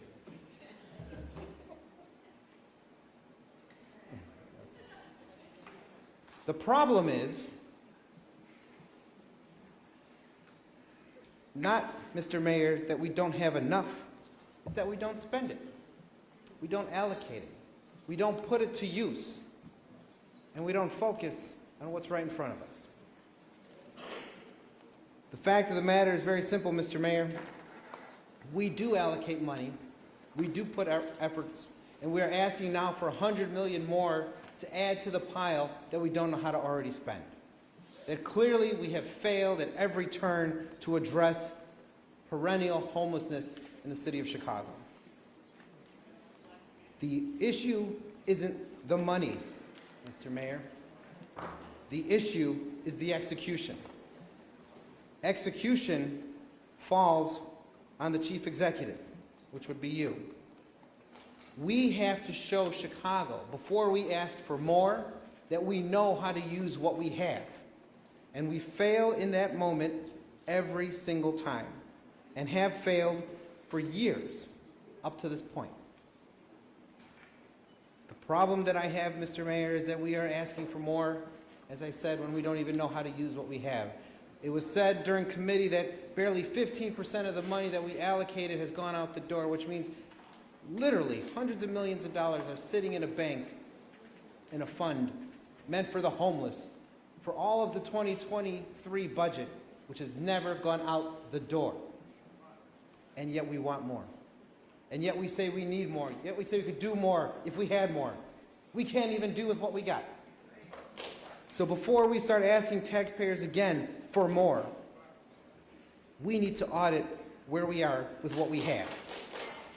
We know that the Housing and Urban Development has given us tens of millions of dollars. We constantly see grants coming before us to be put to the Department of Housing, to put towards social services, and yet we have nothing to offer the homeless in Chicago. It's not about the money, Mr. Mayor. Mr. President, I was braced to deliver these remarks on November 1st when the temperatures fell below 0 degrees, when we got our first snowfall of the year, and it felt like December had arrived in Chicago. On that same day, 29 of the 75 new arrivals from that day were sent to police districts around the city, the 29 of them to the 9th District down the street from my office. And there have been far too many people unhoused in Chicago, even before the buses arrived from Texas, at an unrelenting pace and regularity. I want to acknowledge the work of the many citywide coalitions that have been working since 2018 to get this measure heard by the City Council. It's time to put this measure to the voters. My vote today is a vote for the Chicago residents' voices to be heard. But I also understand and relate to many of my colleagues' concerns about the specifics around the Bring Chicago Home referendum and the draft ordinance, the draft revenue ordinance. To be sure, there's work to be done. I want to thank you preemptively for all of your future engagement on it, to Alderman Moore's point, to Alderman Lee's point, to Alderman Lopez's point. We're going to send this to the voters. The voters are going to send this back to us, and we're going to have to keep talking about it. I do want to address a couple things, and that is there are 50 members in this body. We're all duly elected, and we all have our very unique ways of how we do our job, how we see our duty. Some of us, look to fix government.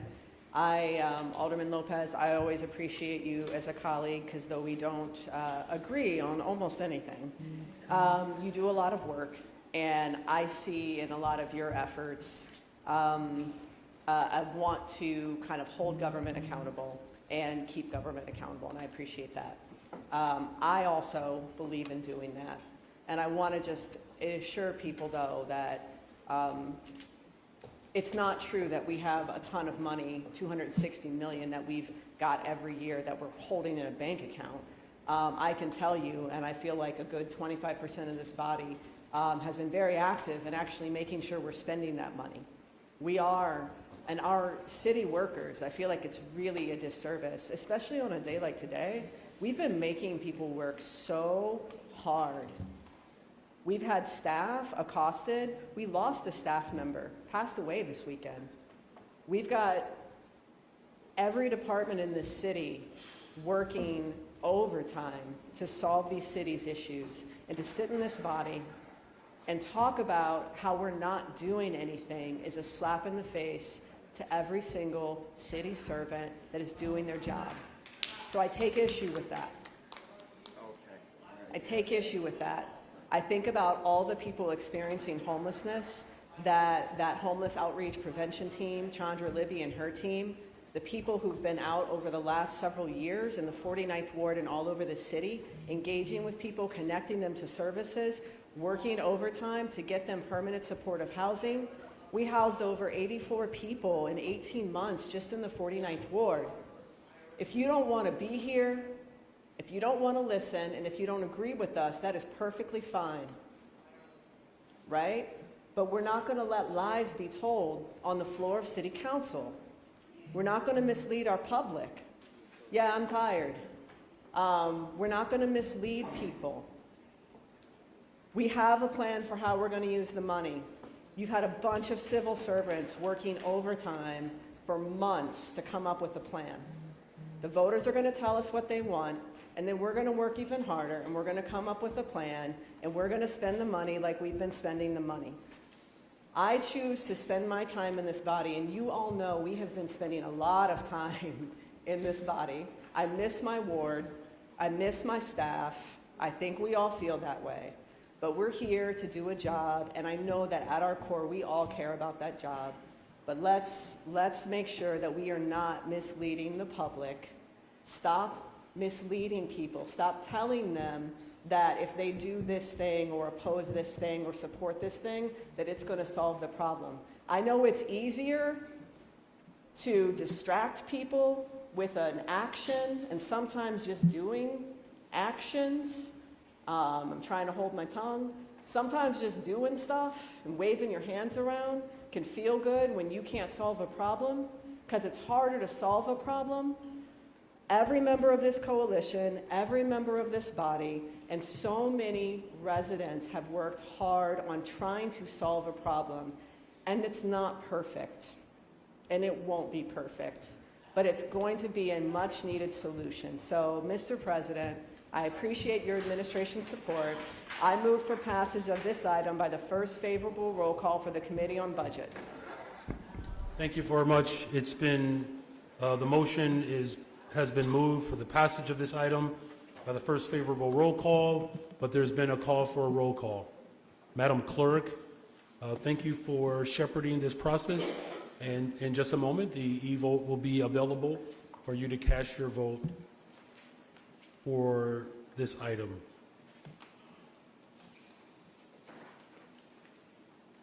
The voting is now open. The voting is now open. Please use your e-device. Hit refresh if you need to. The voting is open.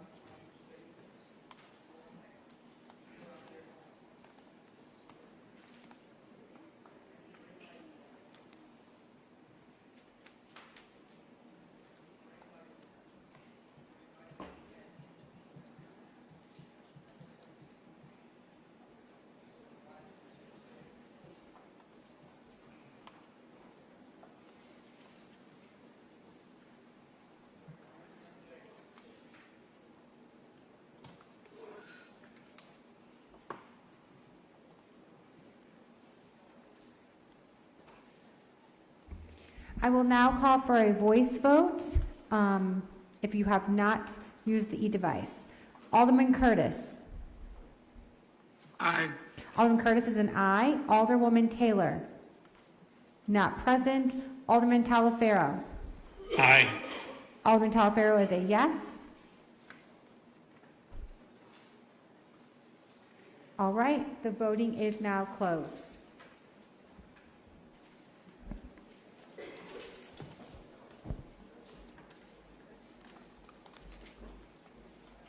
There are 32 yeas, 17 nays. This motion passes.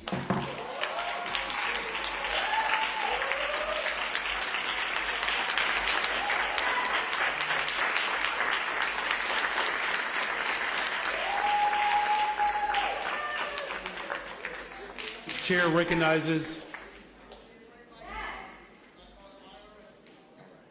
For the second item, Alderman Mitchell on the motion to reconsider. Mr. President, I move to reconsider the vote. All those in favor? On the motion to reconsider, all those in favor signify by saying aye. All those opposed say nay. This motion fails.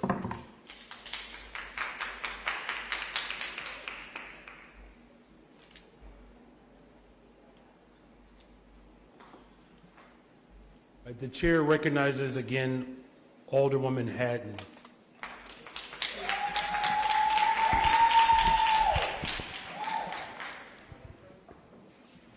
We have another item.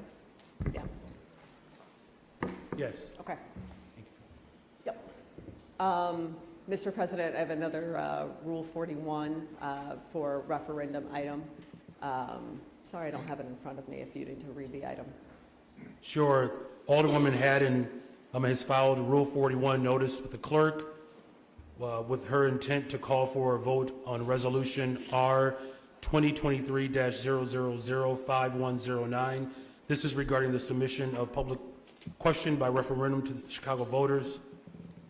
March 19, 2024 election, proposing to allow voters to determine if Chicago shall create a flooding mitigation and response plan. She is moving for the passage of this item by the first most favorable roll call vote of the Budget Committee in the associated unsuccessful motion to reconsider.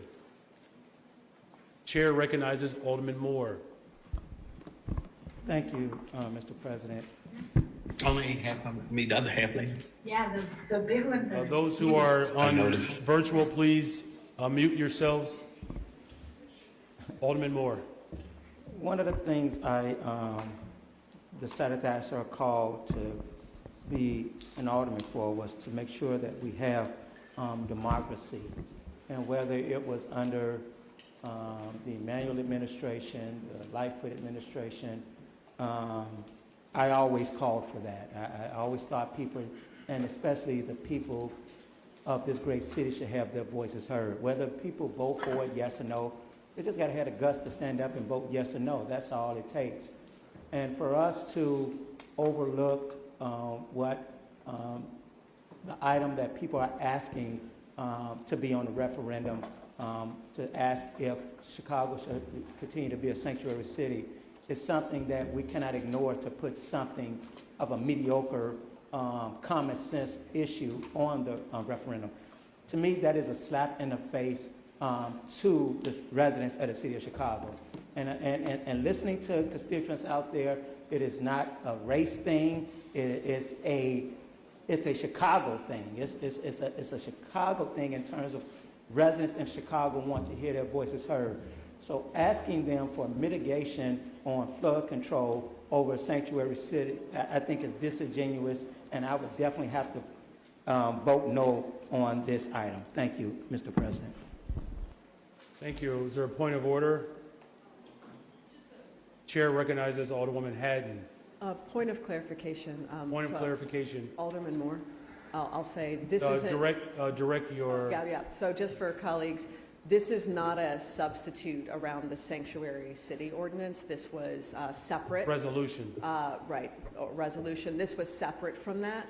And I just also, there is still room on the ballot for another question. So this is also not crowding out. I will say that with the significant flooding that we've seen over the last 2 years, and especially with even with the emergency city resources and responses that the mayor and Streets and Sand put towards things, we're woefully insufficient, and that's the intention around this question. But just want to say this is not a substitute or replacement for questions around sanctuary city. Thank you very much. The chair recognizes Alderman Beal. Thank you, Mr. President. Mr. President, I would just like to offer up a recommendation. We all know this is a no-brainer question. This is a no-brainer question that we know the answer to. But we're circumventing what the question that people really want to know. And so I would like to just recommend that we hold this item and we negotiate in good faith and pass the other item along with this one and come up with a compromise that we can all live with. Now, I'm extending the olive branch to try to come together and negotiate. And so I recommend that we hold this item instead of passing one and then possibly trying to come back and pass another one to crowd the ballot, that we try to come up with a consensus with the sanctuary city ordinance along with this one that means absolutely nothing, Mr. President. Thank you very much. The chair recognizes Alderman Irvin. Thank you, Mr. President. While it may be a no-brainer to you, in the communities of Austin and Garfield Park, it's not a no-brainer to them. To see the level of challenges that our folks went through on the west side of Chicago during this past July's flooding incidents, even our own colleague, 3-4 feet of water in their basement, and this is something that is going to continue. The resources that are needed are not something that are brought about here locally from us. We need help from the state. We need help from the federal government. And again, this is all about the resources that are needed. If nothing changes, our people will continue to go through the same challenges. So while it may mean nothing to you, go talk to those folks in the community of Austin, those folks that live in Garfield Park. Ask them about their basements, about how their lives have been upside down and turned upside down and ruined. All the furnaces that people lost, all the hot water tanks that people lost, all of the memories that people lost in their basements on the west side of Chicago. Ask them that question and see what they say. Thank you. Thank you very much. The chair recognizes Alderman Napolitano. Thank you, Mr. President. I rise in support what Alderman Irvin said. I rise in support of what Chairwoman Mitz has brought to council as a major issue in the Austin neighborhood. I've also rised here 9 years ago when I told you that 41st Ward, 45th Ward, 38th Ward has been flooding since my family moved here in 1975. Every single year. The 100-year storm is every single year now. So I think we agree that this is something that has to be talked about, has to be brought to the forefront. But I think we could do this in council. I don't think this needs to be done as a referendum like my colleague Alderman Riley had made mention to.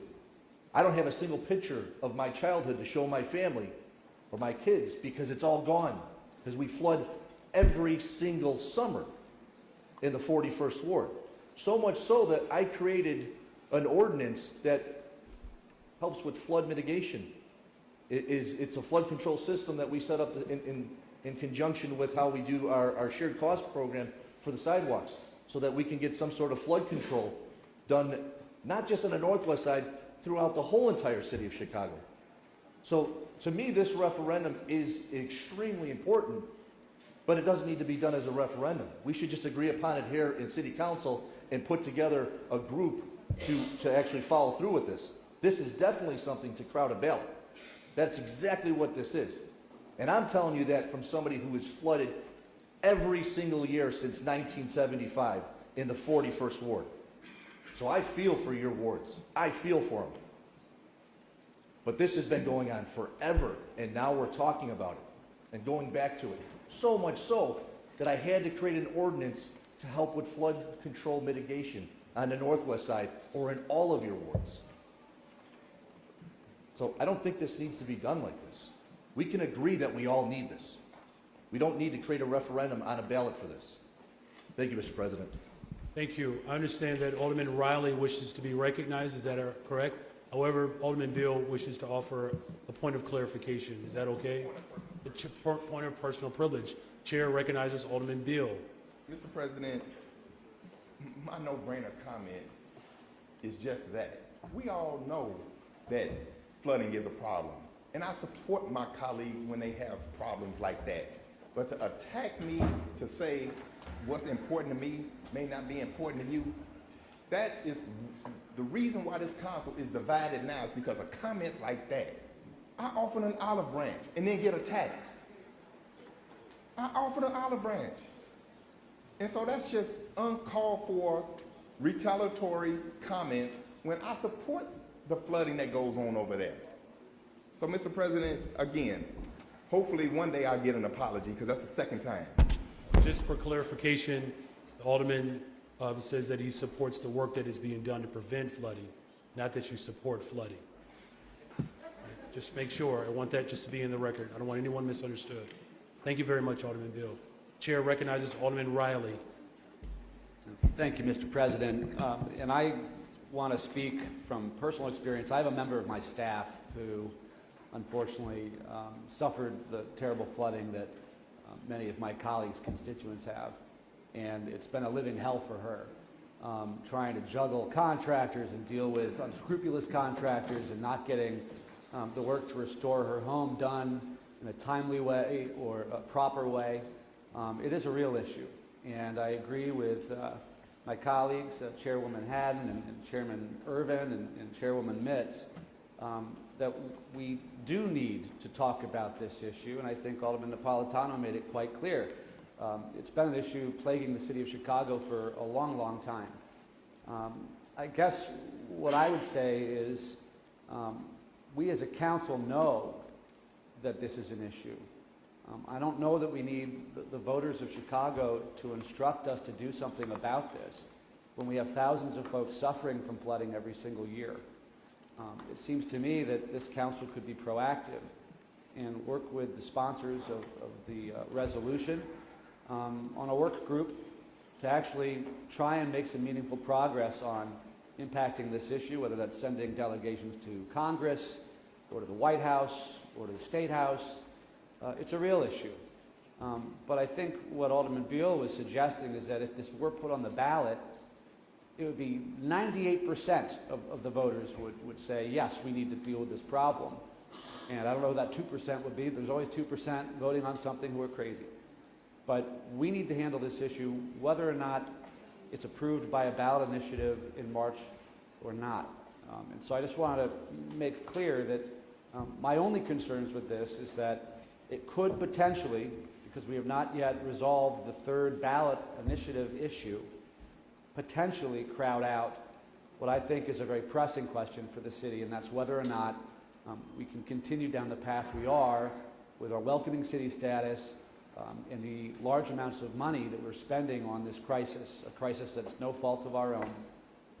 So that's my request of our colleagues and you, Mr. President, that we all get to work on this flooding issue right away and not wait months to hear what we know what we're going to hear, which is people need help. So thank you, Mr. President, for recognizing me. Thank you. The chair recognizes Alderman Byron Sixto Lopez.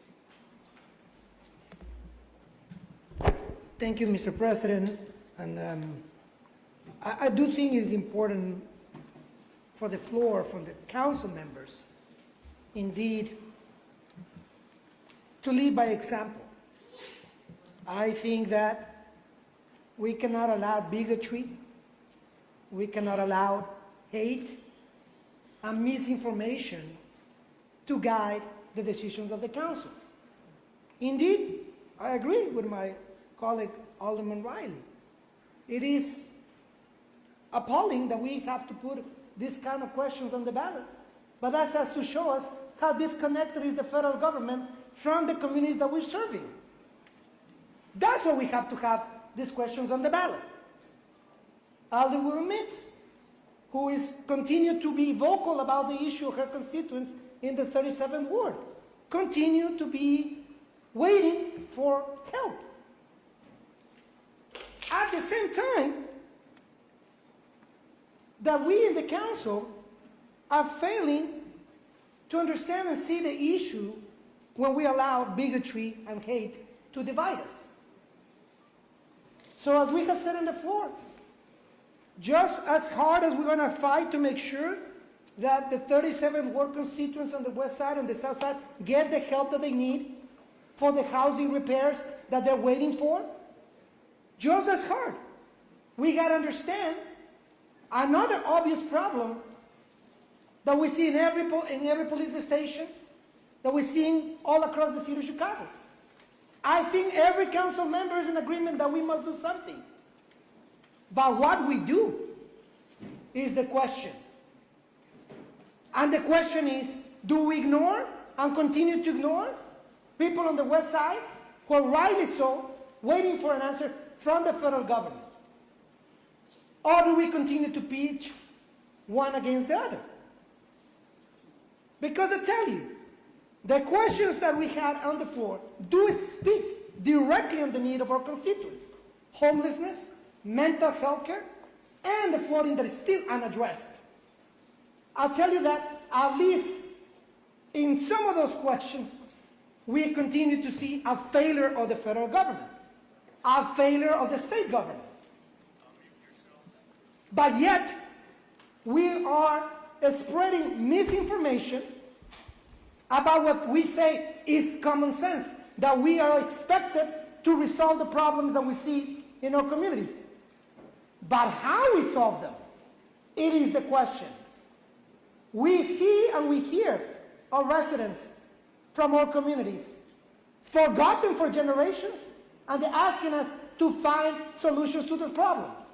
So we got to ask the federal government. And we ask again. We know how to address the issues with humanitarian crisis when it's convenient. 30,000 Ukrainian refugees entered the Chicagoland area, they received work permits, and they received federal assistance. Nobody even noticed. But when it comes to black and brown communities, silence. But worse than that, is to see the bigotry and the hate that divide us. Because as elected officials, we pander to that bigotry instead of providing solutions. So I tell you from this floor, and I thank for my colleagues, Alderman Robinson, Alderman Hall, who came with me to the border to look at the situation for up close. So we developed a plan that we can put in the hearings that many of our colleagues talked about, in working groups, so we solve the problem. But of course, that's not convenient to the GOP. That is not convenient to certain elements of the council that love to go to Fox News to pander and demonize their city and join those efforts that continue to pitch one against the other. That is what's happening in the city of Chicago. So I will repeat again. I am proud to be in the city that Mayor Washington opened for us so that they see brown people as human beings. Proud of that. And I hope every single council member is proud of that. Because that's why we fight for the 37th Ward residents just as hard as any resident in the city of Chicago. But if we continue in this path, when we on one hand said this is obvious, and on one hand it is not so obvious for the federal government, they expect the floor to provide solutions instead of pitching us once against the other. So if we want to solve these questions, I recommend we work in these working groups so we solve these questions that are pushing us one against the other and driving us apart. So yes, I do think there's many things that are obvious, but the answer is not also obvious as we hear from our constituents. So today I tell you, I for one, I'm going to go again to DC to demand of the president that comes here to fundraise when it's convenient, to also come to the west side and see what's going on in our west side communities. To come to the southwest side and see how immigrant communities are also treated. But I will not accept from some colleagues who deal with these realities to lecture us about working groups, but yet push for questions that will instigate more division and more bigotry. We expect better from elected officials. Let's do what works, what's right. But let's not pander to bigotry that will continue to instigate the issues that we already see on the floor. So I hope my colleagues look at these questions. What brings us together for solutions and what brings us apart. Because we're not listening to our constituents, we're not listening to each other. And I look forward to having more conversations with the Black Caucus, the Progressive Caucus, the Latino Caucus. Let's solve those problems and let's provide factual information. But because what we see here, it is not factual. And it's insulting to the immigrant community. Thank you so much. Thank you. Is there a point of clarification or personal privilege? The chair recognizes Alderwoman Haddon. Mr. President, I'll just say, if there's more people to talk, they can. There are. I just wanted to say, I'm going to withdraw my motion. Okay? And this is just in the spirit. We've had a day, you guys. Alderwoman Mitz, Alderman Carlos Ramirez Rosa. We've had a lot of folks demonstrate, I think, a lot of bravery today and leadership, and we all need to do some work together. I hear my colleagues. I know we have to have another Rules Committee meeting. I would like to withdraw my motion. I'm willing to hold this item, and I would like to sit down with folks so we can work on what we want our last two questions to be. There's a motion on the floor to withdraw the motion. It's not a motion, it's just something that you want to do. The motion,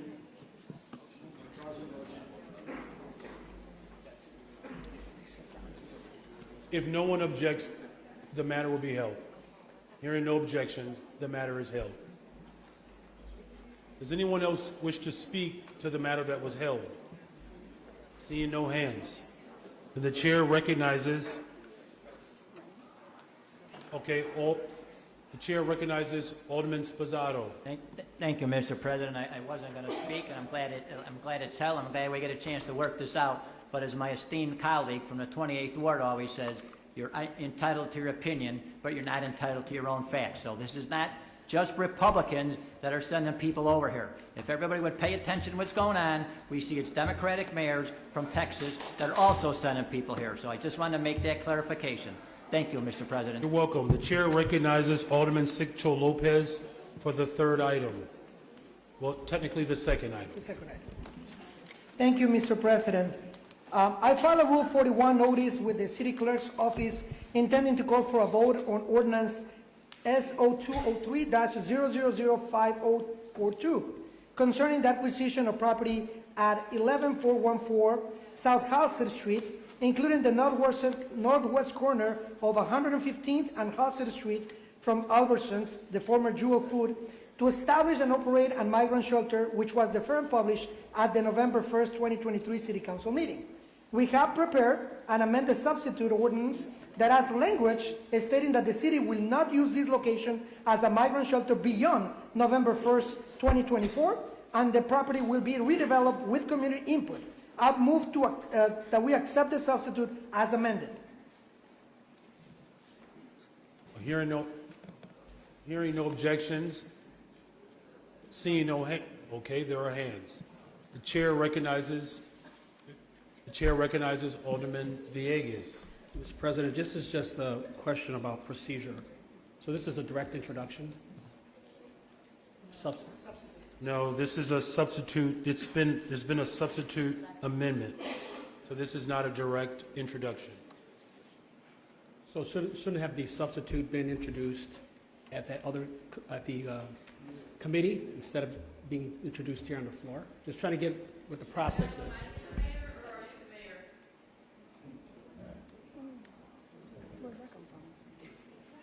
But shouldn't it go to the committee?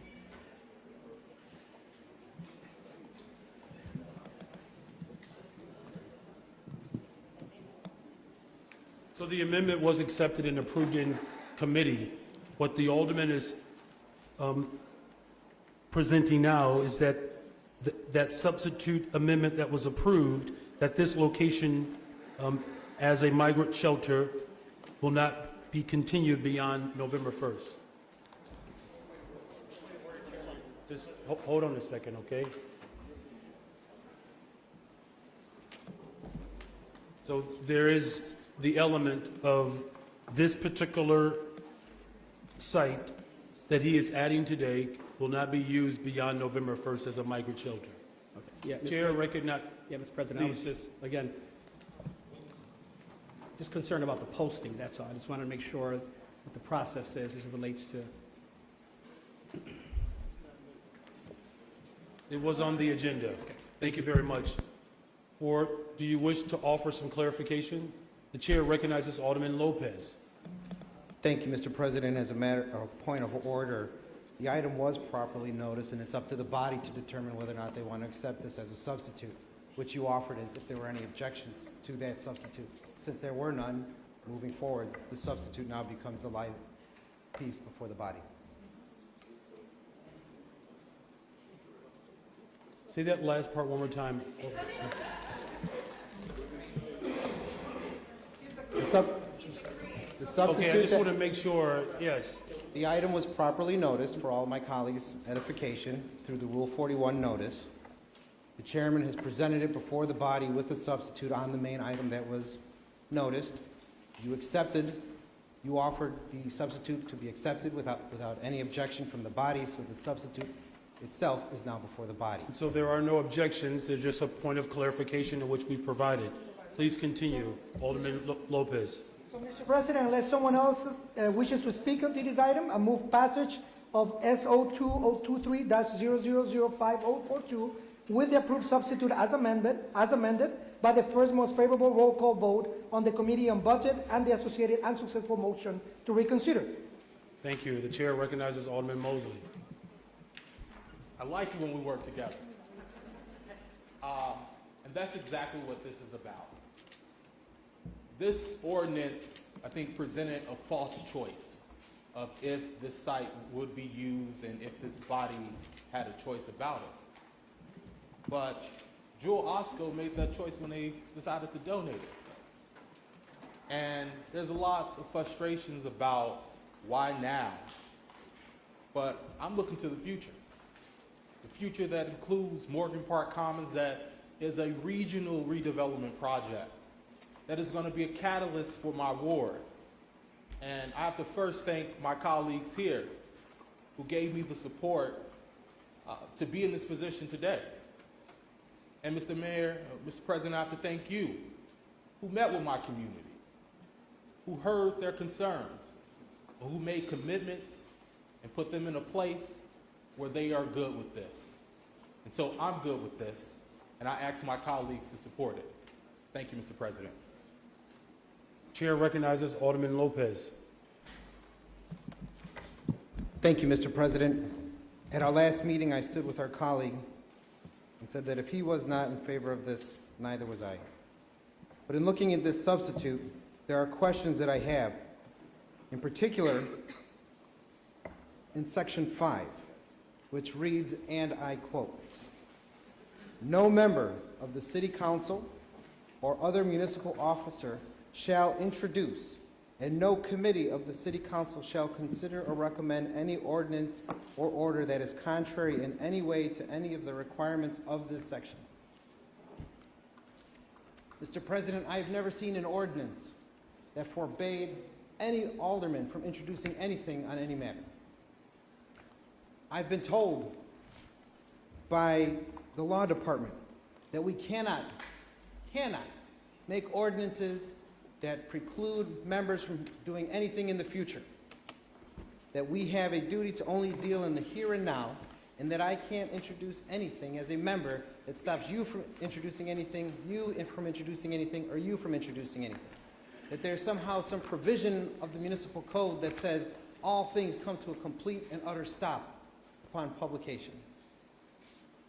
I raise that because while I'm glad that our colleague is able to come to some compromise, what concerns me is that this section of the agreement says that come October 31st of 2024, the donated property will be reverted back over to the Far South Community Development Corporation, regardless of whether or not we are in the middle of a migrant crisis or not.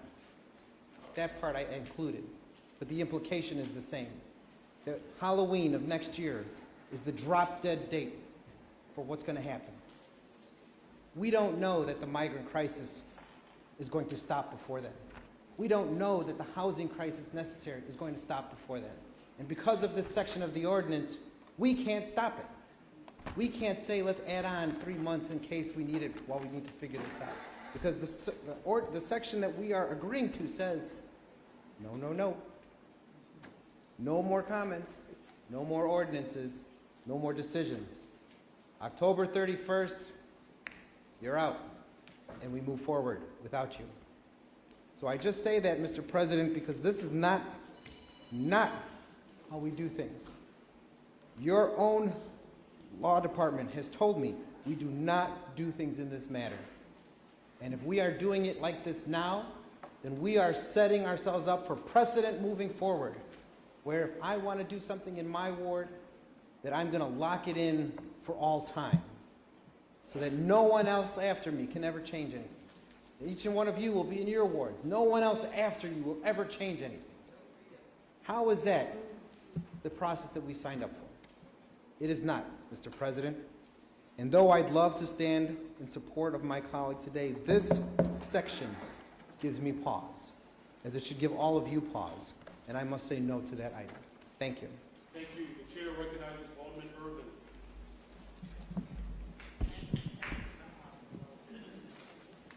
1 week, you say, we support Alderman Mosley. Next week, we say, we don't support Alderman Mosley. Which is it? The man has said he's the alderman of the 21st Ward. The man has talked to his community, talked with the mayor, and have come to an agreement. And now we want to say, no, this is man that represents his community, has done what we've asked for him to do, signed on the dotted line. And for your information, a future legislature cannot bind a future legislature to something else. The term of this agreement is within this legislative term. So we can bind that site for him during this period at his request.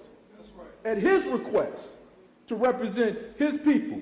As I said, everybody is entitled to their own opinion, but you're not entitled to your own facts. So again, I stand in support with you, Brother Mosley, and I believe this council will stand in support of you because you represent the people of the 21st Ward because they elected you, and I'm going to support you. Thank you.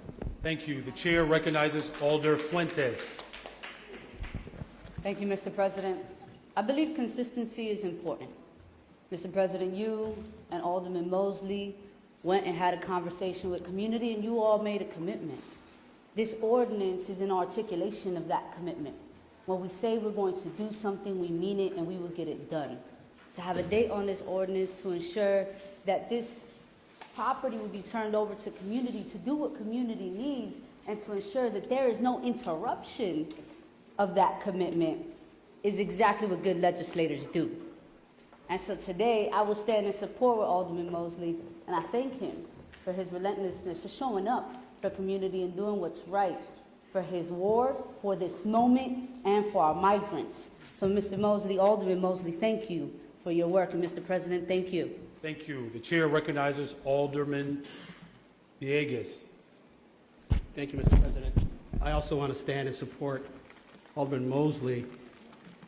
This site has been vacant for quite some time, and the utilization of the site for a temporary basis for a migrant is something that I know that the alderman has gotten some pushback on. And I want to thank him for standing up for that. And Alderman Mosley, I want to say I'm glad you listened to our advice and got it in writing, because this is something that we want to make sure that as you're providing these services in the interim, that in the future, this economic development parcel will get back on the tax roll and develop all types of jobs and revenue that the city needs. So I just want to say I support this. Thank you. Thank you very much. I believe there are two more hands. I just want to remind the body, I know we're all working in the spirit of collegiality, but please direct your comments to me. Chair recognizes Alderman Lawson. Thank you, Mr. President. I also rise to support my colleague, Alderman Mosley. And I think this is a good compromise from where you were. I have a question about the legality of those phrases, though. And since this is the first time the body is seeing this language, I don't know if it's appropriate to ask the opinion of the Corporation Council. I've seen a lot of ordinances. I don't recall seeing this language ever as standard. And so I would just like that clarification while we make sure we get this right. Yes, so Corporation Council has articulated to me, much like the Alderman of the 28th Ward has already expressed, it doesn't preclude a body from introducing an ordinance to impact this particular ordinance. What it does is it does lock in a commitment at the request of the alder for this particular site so that the commitment that the alder has made to his constituents, that commitment is maintained, particularly during this moment. Absolutely. So Thank you, Mr. President. it is language that has been used before. It's not unprecedented. Thank you very much. I have one more hand, I believe. Chair, two more persons. The chair recognizes Alderwoman Dowell. Thank you, Mr. President. I too rise to say that I support you, Alderman Mosley. One thing that you did in this ordinance, we pick and choose the pieces of the section that we want to talk about when we want to make a point. But the fact that you got expedited zoning and permitting ensures that your community is going to see the Morgan Park, or whatever it's called, the Morgan Park Commons development happen. Many of us don't take it that far. And the fact that you were able to secure those kind of commitments out of the administration and out of the departments, I admire you for that. And for that reason, I'll be supporting you through this effort. Thank you. Thank you very much. The chair recognizes Alderman Sposato as you direct your comments towards me. Thank you.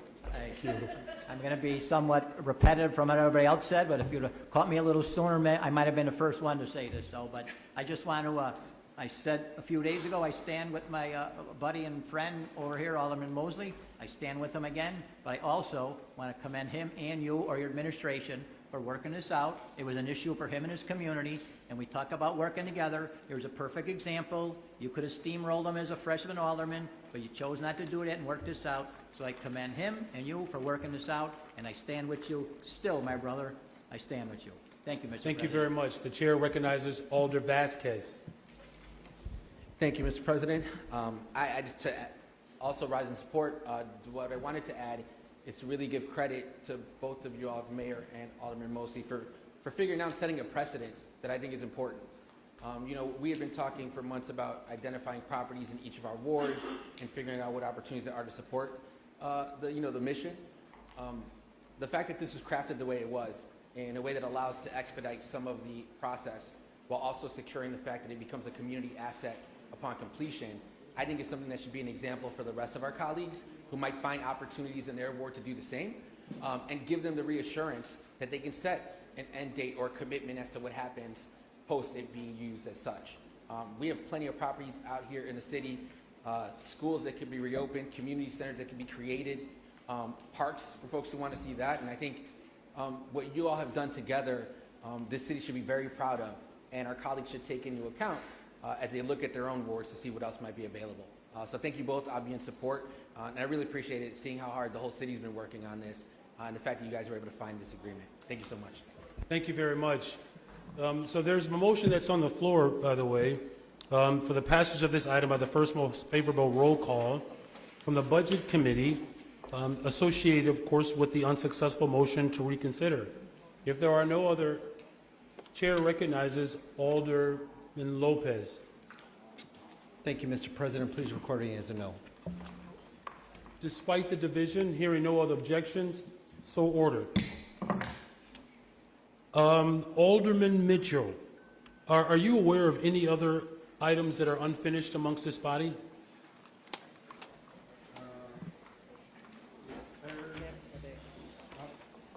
I don't believe there are no other unfinished. Except for the ordinance and the date and time of the next meeting, I am not aware of any miscellaneous business. Just a moment.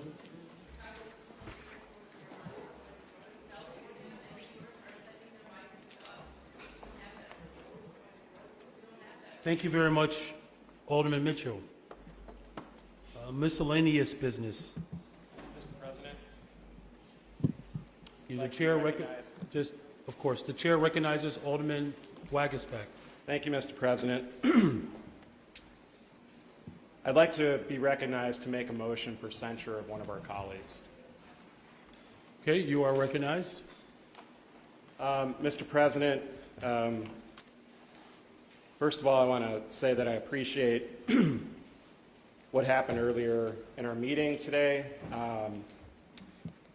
and state that I did attend Thursday's meeting because I was not in favor of voting down the Welcoming City ordinance, but I believe it is my duty as an elected official to show up, debate the issue, and work toward a vote.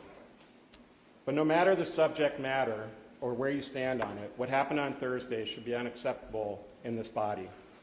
So I'm calling for this censure because of the obvious need to restore decorum and mete out some form of discipline. This effort is to have this body go on record that we as a body do not accept this type of behavior exhibited by our colleague, Alderman Ramirez-Rosa, last week. I think we need to make sure that we as a body come together and say that none of us should behave in this manner and that it is fundamentally unacceptable to the rest of this body and the people of our city. To be productive, to be an effective legislating body, we all need to play a role in making sure that we have decorum and discipline in these chambers. And we have to be effective, or in order to be effective, transparent, and productive on behalf of our communities, we have to stick to the rules and we have to stick to that decorum. Even as the pastor said this morning, we have to do this with dignity, moral and ethical values that should be exhibited by this body and all people. Now, if these incidents had happened to me or any other member, I would want to know that each member of this body stood with me to have my back. And I think that's what we see today for the other members who were intimidated. I want to say to those impacted by this that you deserve to feel supported by your colleagues, all of us. By standing together and supporting one another, we can begin to move forward in a healthier way for this body. But censures are what assemblies and this council have been doing since Robert's rules were adopted in the late 1800s. This is how we ensure a measure of accountability through a process and a set of rules that we all subscribe to that can guide us no matter what or how heated the debates get. And we depend on these rules to guide us and make sure that we live by them in both easy and hard times alike. Apologies, like earlier today, are very important and should be acknowledged, and I see that it was graciously accepted. But the actions that took place on that day, on that Thursday, do require censure. They were beyond the pale and unbecoming of our colleague. So when we look at what happened, the threats of intimidation, the touching, whatever it might be, on whatever particular issue, in this case zoning actions, that is not the mark of a healthy, functioning body, and we have to make this censure move forward, or we have to have this censure move forward. I ask for your support on this simple measure of censure of Alderman Ramirez-Rosa so that we can restore accountability and decorum within and by these own council members. Thank you, Mr. President. Thank you. There are a couple of hands. The chair recognizes Alderman Hopkins. Thank you, Mr. President. I rise on a point of order, the assumption being that the motion presented before us by Alderman Wagasback invokes Rule 50. In anticipation of that, we did some fairly extensive research. There is no precedent anywhere in City Council history that we were able to find where an act of censure was presented and voted upon by this body for an act that occurred outside of this chamber, not during the meeting in question. And that description applies to the act that we are describing here. It took place outside of this chamber, granted very close, but outside of this chamber, and it did not take place during this meeting in question, the proceedings that we are currently involved in. If you read Rule 50, or if you look at any of the previous manifestations of Rule 50, which existed for decades in this council, a rule allowing for censure for the acts of members, it is focused upon actions or offensive words that took place during the meeting in question. And of course, our colleague, Alderman Rosa, has not behaved in any manner during this meeting that rises to the level of censure. Indeed, we've seen some measure of reconciliation. I would argue that there was an appropriate response to what happened. His resignation as both floor leader and chairman of the zoning committee is commensurate with the actions that took place. If we attempt to censure or expel based on this right now, we are setting a very disturbing precedent. by opining on something, again, that did not happen during the course of this meeting and happened outside of this room. And I will just go back to the language in Rule 50. The appropriate remedy for a censure is to have the member called before the chair of the meeting to be criticized and have his behavior corrected.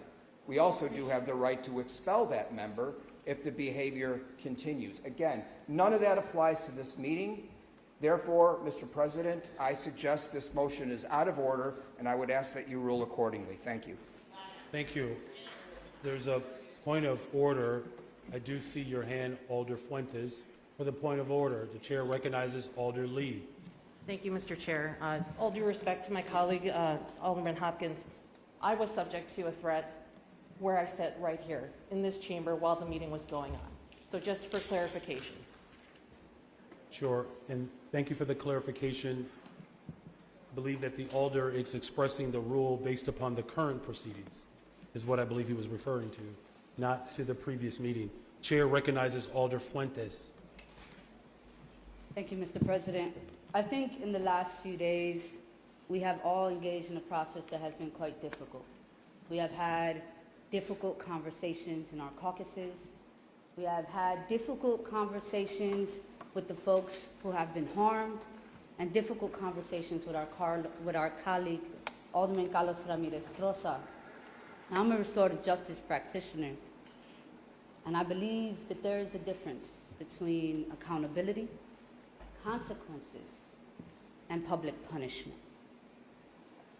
See, the censure is a public reprimand. It's the oldest parliamentary tool in the book. We have watched our colleague publicly accept criticism on Twitter, on the headline of every newspaper, turned on your TV in the last few days. We've watched this story unravel. Today, we all stood with our colleague, Alderwoman Emma Mitz, and with all of our colleagues who have been harmed in this incident.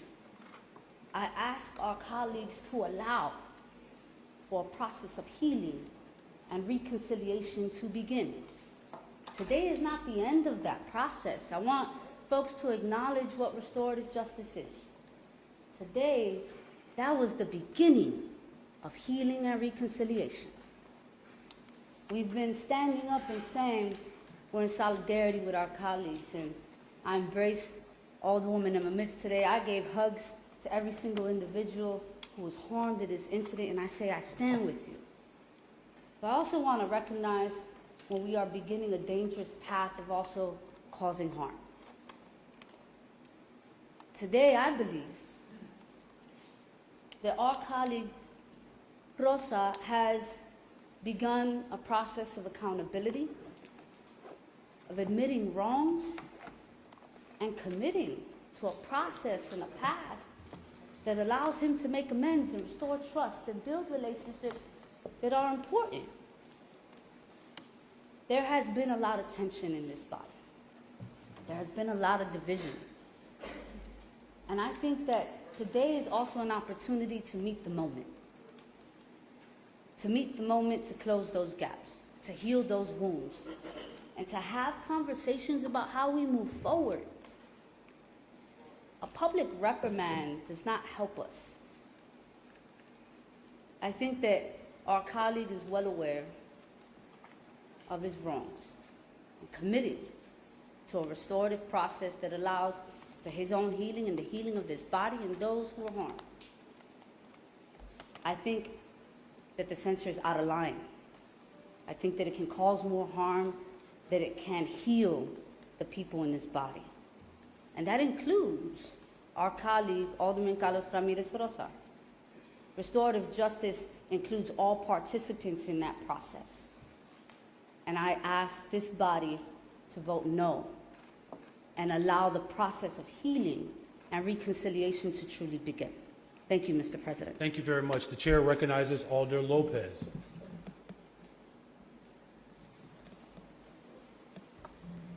Thank you, Mr. President.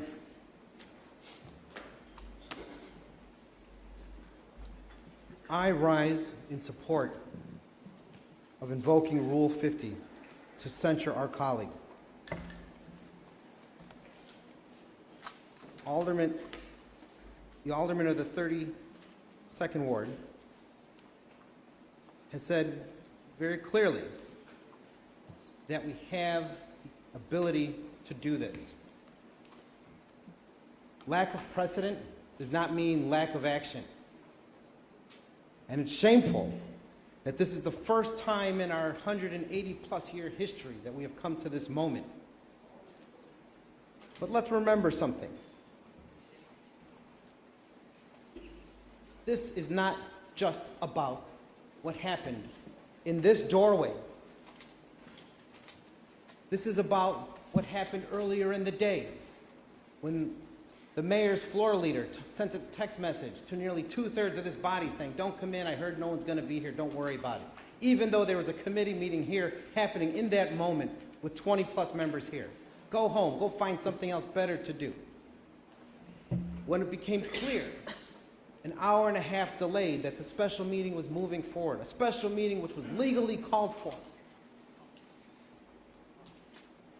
every attempt to block members was being made by our colleague from the 35th Ward. And not just the physical. We're forgetting that he threatened in this chamber and in 201A, threatened to withhold zoning projects from 3 members of this body.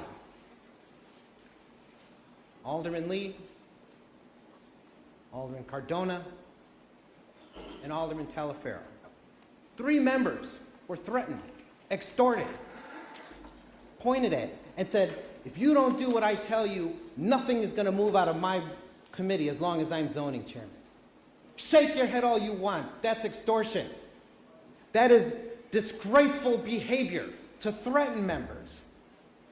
Threaten them with their projects, threaten them with their chairmanships, threaten them as members of this body. That is exactly what you just apologized for. Please direct your comments to me. That is exactly what he just apologized for. It is exactly what you recognized, Mr. President, as what transpired. That is why the apology included all 3 of them, in addition to our colleague from the 37th Ward. This is not just a matter of, I lost my temper and was dumb. We have seen this pattern before. And we are talking about it because the rules state, since we're talking about them, any member acting or appearing in a lewd or disgraceful manner, or who uses opprobrious, obscene, or insulting language to or about any member of the council. Did we forget the idiots in the room? From our colleague's own mouth. That is how he referred to us that day, trying to be here. What isn't disgraceful about what transpired? What isn't obscene about how he called you? On a day we were officially here. This wasn't at some bar talking about us over drinks. We were here in a special meeting, trying to do the work of the people. There was an organized effort to destabilize the legitimacy of the work going on in this room. And only one person is at the epicenter of that. You can talk about restorative justice all you want. You can talk about the need to bring people together and reconcile the situation. Fine. But you cannot do that unless the person is willing to accept what they did is wrong. And the fact that he was still making phone calls up through Sunday night to every member, well, 49 of you anyway, trying to rationalize what happened, trying to question the victim of what happened, to ignore what he had done to several other people, tells me, ladies and gentlemen, there is no acceptance of responsibility, only an acceptance of being caught. And that our colleague was working feverishly for 3 days under the silence of this building to try and garner support to avoid this moment. A moment that we all learn in kindergarten, which is to keep your hands to yourself. We have seen such an organized effort, caucus versus caucus, to avoid this moment. We have seen where threats are being made, accusations of sexual harassment by our other colleague from the 33rd Ward against individuals in the Black Caucus. If they did not stop pursuing Carlos Ramirez Rosa, that too should be investigated. That too should be held accountable, because we cannot go down that path, Mr. President. If this has started with one person, it should have ended with one person. If this is what we're talking about, then so be it. But if you want to talk about the forces of division, they were on full display for 4 days. That is why you need to answer this right. Second, no, hold on, please. Just hold on, you're out of order. Alder Lopez, please finish your thoughts. Thank you. Thank you. That is why, Mr. President, we absolutely need to take action. Because to reconcile oneself, you have to acknowledge what you did. You have to be willing to repent for what you did. Trying to find justification, trying to spin a narrative, trying to change the conversation and blame the victim and find every other avenue to avoid responsibility, that is not taking responsibility. Mr. President, I support this motion. All of us who were here know exactly what happened. All of you that have been contacted know exactly what I've said. And we've seen exactly that in terms of everyone who's come forward just in the last 4 days. There's a stain on the soul of this room right now, Mr. President. It must be purged. It must be cleaned. And it must be censured immediately. Thank you. Chair recognizes Alder Sixto Lopez. Thank you, Mr. President. And first, let me say again, I'm really proud of Alderwoman Mitz, as well as Alderman Carlos Ramirez Rosa. Also proud of the efforts of council members in despite of all the challenges. Aldermen across the city are facing, and communities across the city, many challenges. But it is clear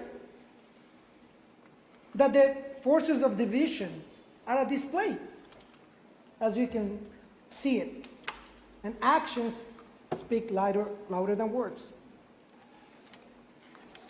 I've seen many things in the last 4 years in the council. In fact, former elected officials, and I'm not going to mention names, I think it would be easy to distinguish, that also fulfill threats, that also actually executed extortion, associated by the same very members in the chamber. I would like to thank, in this moment, especially Alderman Mosley, for working with his community, for working with the mayor's office to find common ground. And as we're turning the page, because I'm confident that the city council can listen just not only to the legal opinion. I agree with Alderman Hopkins about the dangerous precedent that we set. But also it's problematic that a few individuals in this chamber still have not owned to their actions and to continue to flare the tensions and divisions instead of bringing us all together. I'm proud again, Alderman Mitz, for helping us turn the page. I'm proud Alderman Carlos Ramirez Rosa, who is owning his actions. I'm still waiting for apologies from a few other members that had the audacity to lecture others, but still has not apologized to this body by their own actions, flaring this division.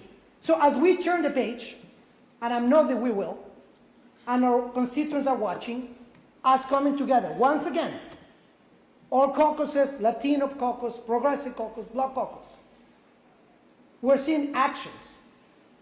And I will want to make sure that people see and hear the words in front of us.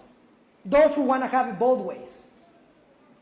And those who actually own responsibility in a time of dear and tremendous pressures from our communities. I cite not only what was legal, what Alderman Hopkins mentioned, but also I want to cite what is morally right, which is to honor actions. And I haven't seen that for some members of the body. So, again, I would like us to look at the legal clarification and turning the page so that we lead by example.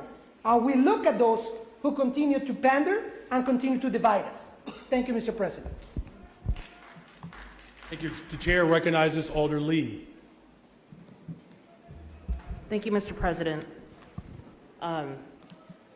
Colleague over here just asked me if I was okay, looking at the look on my face. And I'm not okay. I'm not okay because I hate that we are all talking about this right now, that it was even a necessary conversation. That there was a question about whether or not what happened to me happened in this chamber, and I know it's a technical rule, but I sat in this seat when I got that threat, and that's exactly how I took it. And I appreciate, Alderman Ramirez-Rosa, that you took the steps of stepping down as floor leader and resigning your post as chair of the zoning committee, because that was appropriate.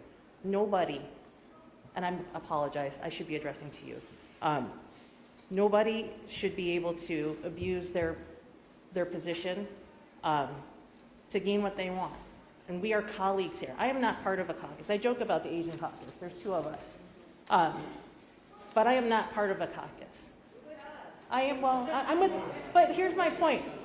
I'm part of one body here, one body of older people. And the censure is the one way that we as a body can acknowledge that certain behaviors are unacceptable in this chamber and as we as colleagues work together. So to my colleagues, vote as you will. I'm not asking you to vote one way or another because that's up to you. I'm here to speak for myself. I don't ever want anybody speaking for me. So I want you to hear it from me. I am in support of this censure, not because I'm out for more blood or that I think that this is not part of the healing process. In fact, I think this is the first step in the healing process for me. Thank you. The chair, thank you. The chair recognizes Alder Vasquez.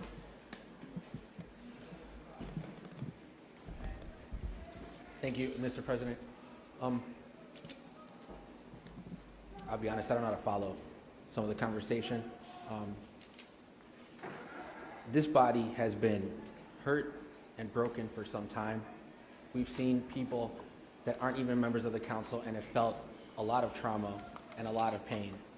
And I know that when folks are in pain, for some folks, it feels good to project some of that energy onto others. I understand it. I've had decades of my life where I was that person as well. I've been on both sides, the receiving end of being harmed. I've done harm. I've had to apologize and make amends for my own actions. And so it's hard for me in hearing the whole matter. I'm conflicted because I do understand putting things on record. But what I also recognize is although we're a legislative body, we're not a jury. We're not the judge. We're not the executioner. Some of our colleagues want to pretend as though this is the beginning of actions that have been this way. It's 2023. We got decades of this council acting that way. We've got federal trials happening now by people who were mentors to other folks here for acting that way. So to act like this is brand new, I understand that we all feel hurt in different manners. I get it. I get that it hurts to be on the receiving end. What I know is at least we're having the conversation. I think it's something that those who are harmed should have conversations with those who have harmed them. This is on a public record. There are headlines that are going to continue. There are stories and connotations associated with names.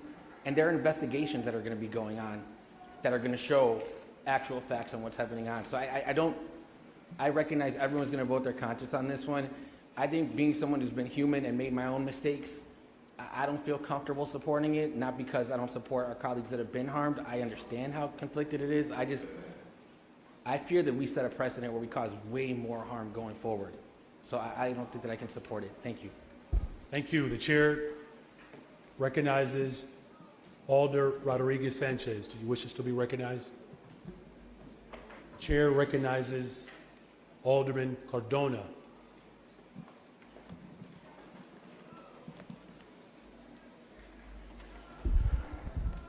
Thank you, Mr. President. I want to start by a biblical scripture, John 14:27. Peace I leave with you, my peace I give to you. I do not give you as the world gives, but do not let your hearts be troubled, and do not be afraid. Last week, Thursday, my peace was taken away from me.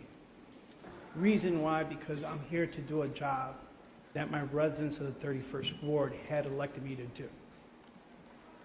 And like I say, we could agree and disagree, but when we're here doing the job of the people, we have to put our residents first. And me, being in part of the Committee of Econ, and it was Chairman Villegas and myself having a hearing, and Alderman Carlos Rosa comes in, and he interrupts the meeting. He says something to the chairman. Then he comes to me, grabs my shoulder by my shoulder, goes into my ear and tells me what he's going to do. I'm not making this up. It's on video. 201A. To me, once I heard what he told me, you could see my face and you could see my reaction when I left the room, because I was hurt. My peace was gone. The abuse of power, and I am a victim here. Alderman Lee is a victim here. Alderman Chris Talaferro is a victim here. I thank him for coming today and apologizing and being sincere. I accept it. We are human. We commit mistakes. And as us, we have to learn how to forgive, but we cannot be foolish at the same time. And what I want here for us to do, and it's all about working relationships. You know me. I'm always trying to build relationships with all my colleagues. I don't choose sides. I always look what your views are. I take it back to the community. I hear my community out, and I come back and I vote. Everyone that comes to me is like, hey, would you support this? I don't give you my word. I say yes or no, because my word is my bond. Okay? And everybody knows that's all we have here is our word. And the words that came out of my colleague, Carlos Rosa, it's not right. And especially what he did to Chairman Mitz, which was after, because I happened to come for quorum. She was explaining to me what happened, and I was just dismayed. It's something that I hear my colleague, Alderman Jesse Fuentes, talk about restorative justice, but I think it's deeper than that. We have to build relationships, but here's the thing too, Mr. President, this is not the first time. He did it before. Why don't you see Alderman Taylor here, Jeanette Taylor? When they were doing the whole, I'm sorry, I apologize, did you see Jeanette Taylor? She was crying. Why? Because she was bullied the same way as myself and Nicole and Alderman Chris Talaferro by our colleague Carlos Rosa. The difference is he got caught. You know, I tried to establish a relationship with him since I got elected. I thought we were a good space. I know he's your floor leader. He was your floor leader. And Thursday, he was here trying to not to have quorum or for us not to do our job, whatever it is. But he was here doing the job. I don't take that away from him. He was doing what he has to do, but he lost control. And when he lost control, everything went left and right. He wasn't there. And when he came and talked to me, because when I went out in the hallway and I asked him, did you threaten me? He came back, and his face, the way I saw his face, I just know that wasn't him. He was frustrated, he was upset. But in times like that, I was scared. I was scared, but I also was going to defend myself. But something came over me to just take it in and be like, okay, you're threatening me, I got you. We go. But the thing is, for me to stand here, I'm speaking on behalf of myself. Alderman Nicole Lee, she spoke. Alderman Cristela Ferro's online. But Jeanette Taylor never had a chance. And former Alderman Stu Garza.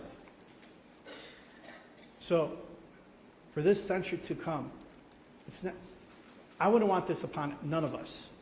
But the thing is, we have to have order.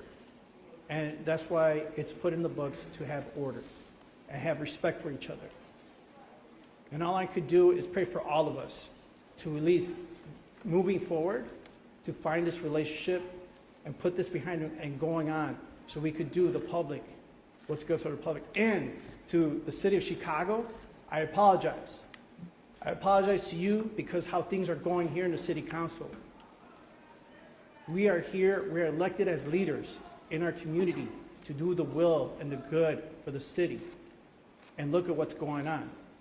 We need to change, but we need to change in our hearts to make changes here. Thank you, Mr. President. Thank you. The chair recognizes Alderman Sposato. Thank you, Mr. President. This is just my comments on behalf of me, not on behalf of the Common Sense Caucus. I just want to clarify that. My 8.5 years with Carlos, I truly felt he had a great dislike for me. I didn't like him either. Feeling was kind of mutual. We didn't interact much, but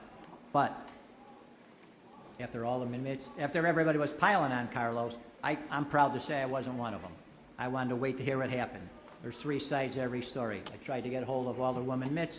I couldn't get a hold of her. But I feel what he did today, I called him over and said, Carlos, took a big man to do what you did. I forgive you. Alderman Mitz forgives him.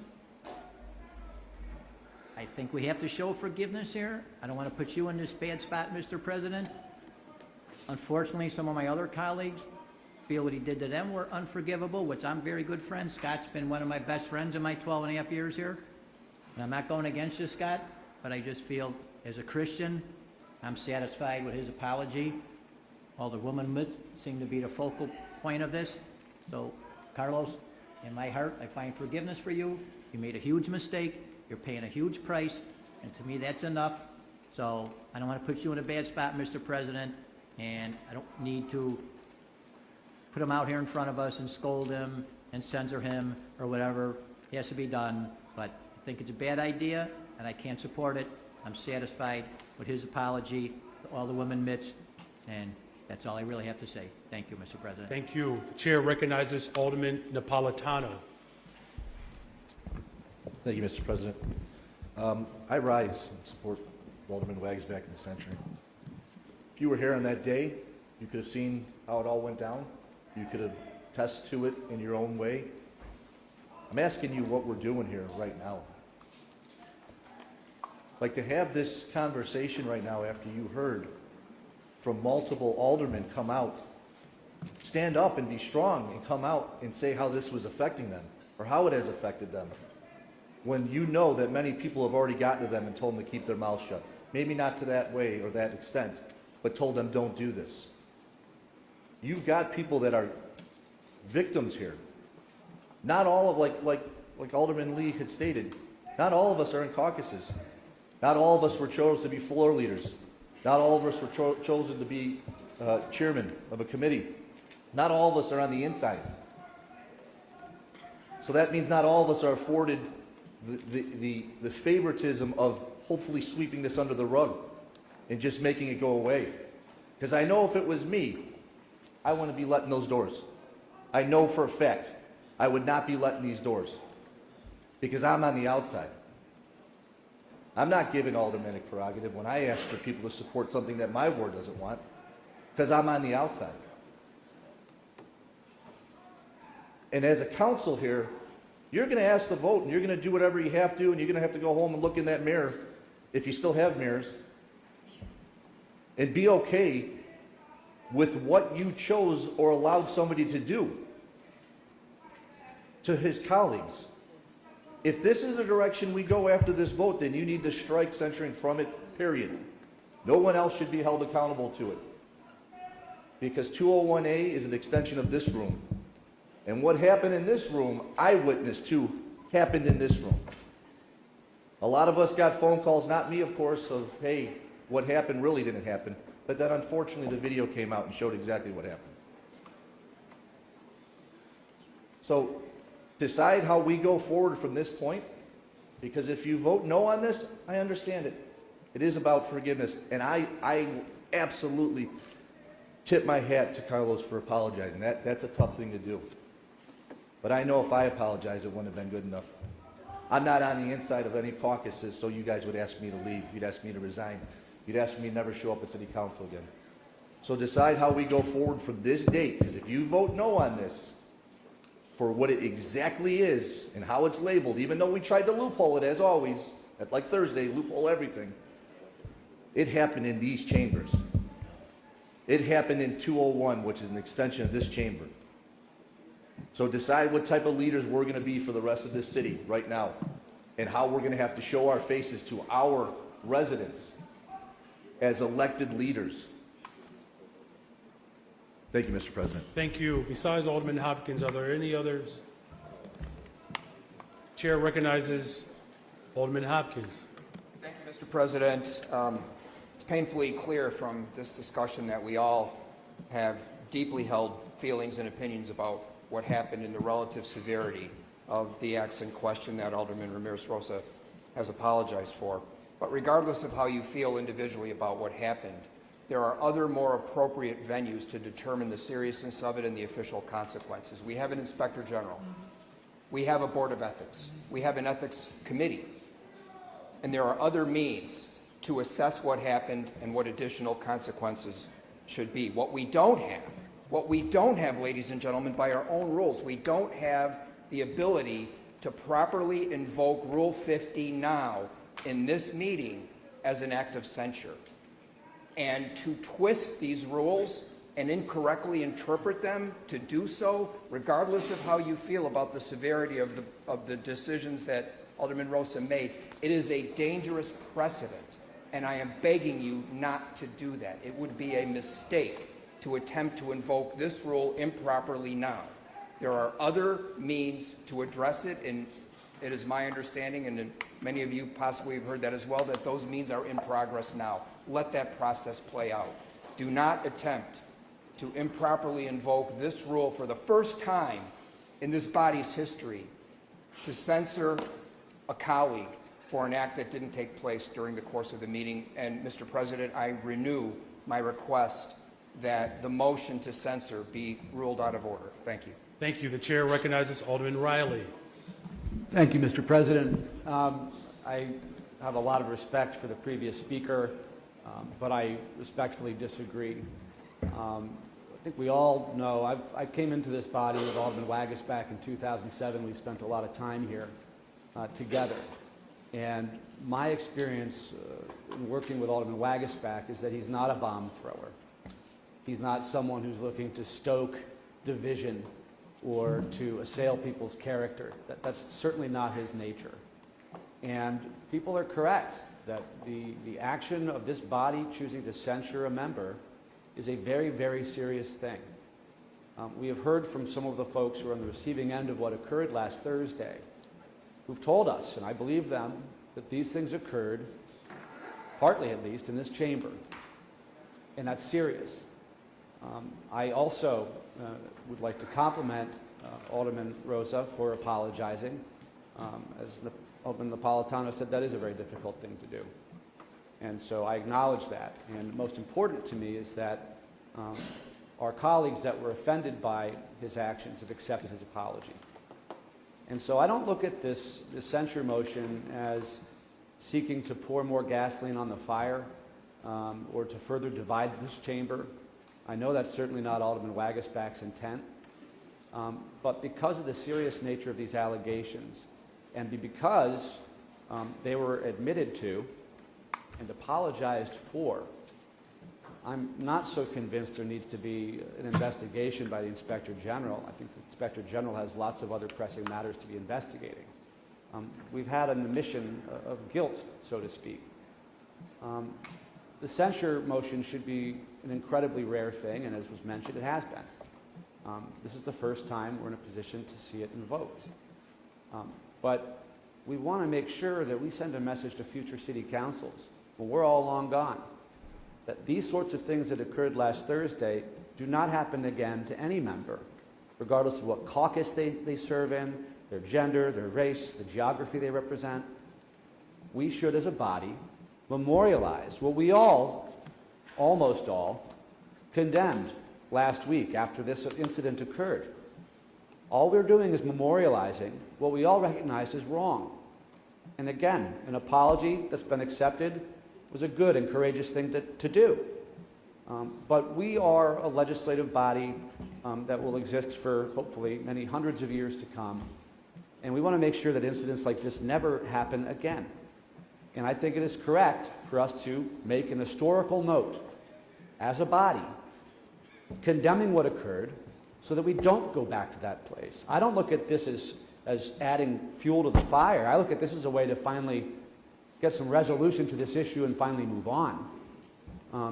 Again, there are consequences for bad actions, and I know that Alderperson Rosa has paid for his actions in the fact he's losing his floor leadership and his chairmanship of zoning. But again, we all know what happened here, and I feel for my colleagues that had to endure that. But I think the appropriate way to proceed is to issue the censure, turn the page, and move on, and then resume the process of healing, because we do have a lot of important work to do together. And there are folks here that agree to disagree, agreeably and disagreeably. But again, this is something we need to put a bookmark in so that it never occurs again, regardless of the situation. So I stand with Alderman Wagasback and my other colleagues who agree that we need to make this important historical note before we move on and start the process of healing. Thank you, Mr. President. Thank you, and thank you to all that have spoken to this motion. I do recognize that the seriousness of this moment really requires us to have a complete and a robust conversation around how we bring this city together. What I can say that in the short 6 months in which I've had the privilege of serving in this capacity, overseeing this body, is that I'm actually quite impressed with this body's ability to recognize the opportunity that is in front of us. It's to hear one another, to recognize where, as humans, we fall short, and also recognize that very few of us have the ability to cast too many stones.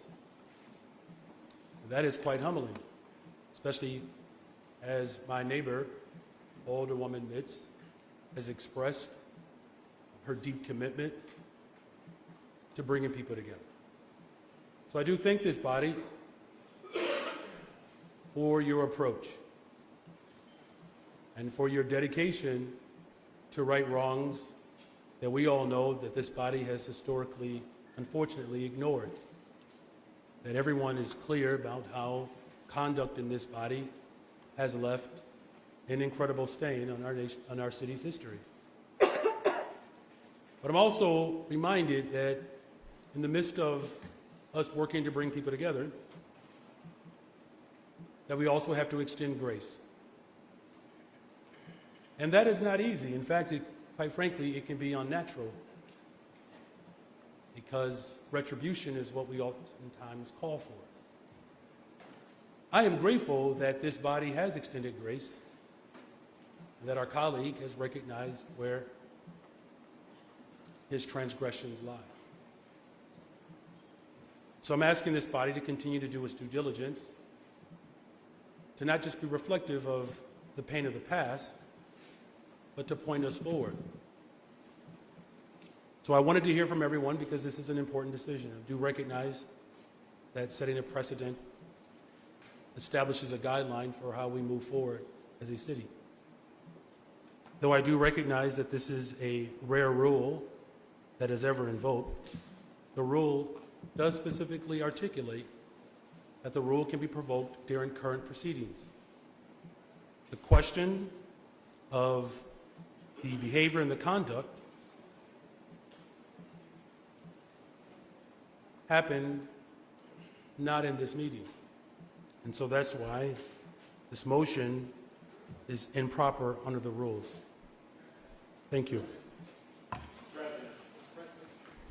Chair recognizes. The chair recognizes. Please, there should not be anyone from the public gallery speaking. I would kindly ask that the Sergeant at Arms to make sure that the order is restored.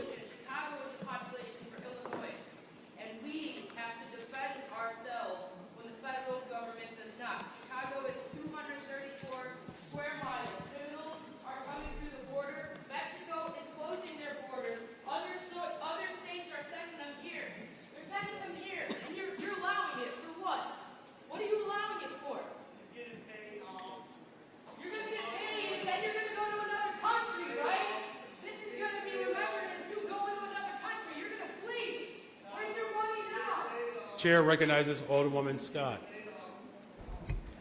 Good afternoon. Good afternoon. So, Please, there is, City Council was conducting its business. Sergeant at Arms, please remove.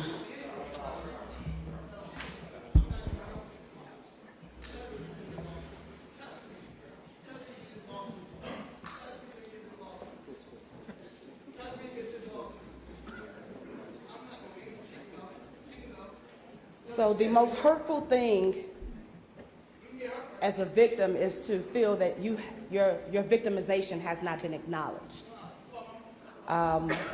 Nicole Lee just clearly sat here and said it happened to her in this room. So did Felix Cardona, and so I like to put it in this terms because I don't think, when someone is victimized and maybe like by a physical or verbal, that you don't think that that's a victimization. So when a woman says that she's raped and everybody dismisses it, she's a victim. And so although either one of you weren't raped, but it's still an impact to you guys. And so when it's dismissed, it's hurtful. And it's hurtful as me because I'm human. And so these are the talks that we have to be very honest. And I'm a very honest person. I can't be no other way. There were 6, I counted 6. I think all of them were done since I was here. I counted 6. And so where I do, felt that I appreciated your apology, but if we didn't have a tape, would it be sincere? That's my question. And so let's just be truthful. If it wasn't on tape, because no one got a call. This happened Thursday. And I don't think that no one reached out to Emma until Sunday or Monday. This happened Thursday. No one reached out to Emma until Sunday. And so it's important that we hold one another up and be accountable for all of our actions. So censuring was new. To censure someone is new, because I just had to look it up and find out what it was. I'm always the one that have to just take a step back and question and just see what would be my vote on this, or how would I want this to be handled. But I have a colleague who feels victimized, and so I have another colleague that feels victimized. I have one that left because she wasn't acknowledged in that, because she was too right on this floor, threatened on a vote, and said, I remember this because I heard it, but I'll move past that. But she was hurt, and she's not here because she couldn't handle, because she wasn't acknowledged, because she was hurt. I don't just sit back and watch my colleagues and everything crumble. We do need peace, but we also have to be honest. And a lot of times we don't like to speak up to be honest, and I'm very honest. And my honesty has always probably been one of my best qualities. You're not gonna get it any other way from me. So Nicole, Jeanette, Felix, Chris, who else am I missing? Sue Garza, Emma. Those are all victims. And none of their sorrows or nothing that they've done should be victimized, should be taken away. They're victims. And so when anybody thinks that, oh, it was just these words or this, it's the impact is who it affects. And if we don't acknowledge that, then we're all wrong. Chair recognizes Alderman Lopez. Thank you, Mr. President. I move to appeal the decision of the chair on this item. I have ruled that this rule has been improperly applied, as the rule specifically outlines that this rule can be invoked during current proceedings, and that this matter has occurred already, and to retroactively apply this rule. I've ruled that to be out of order. Alderman Lopez, just a second, okay? Please, just a second. All right, I would respectfully ask that you just give me a moment, please. Thank you. Shall the ruling of the chair be sustained? Madam Clerk, please call the roll.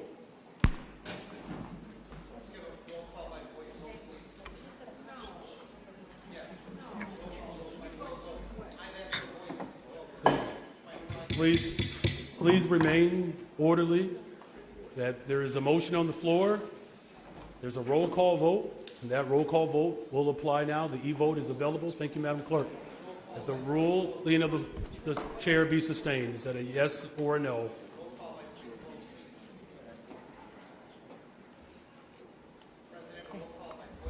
There's a ruling that has already been applied. Thank you, Alderman. Thank you. The e-vote will be available. I have made a ruling that this rule has been improperly applied. If you wish to sustain the ruling, please vote yes. If you wish to override my ruling, vote no. The voting is open. The voting is open. Please refresh your tablet. The voting is open.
I will now take a roll call voice vote for those who not use the e-device.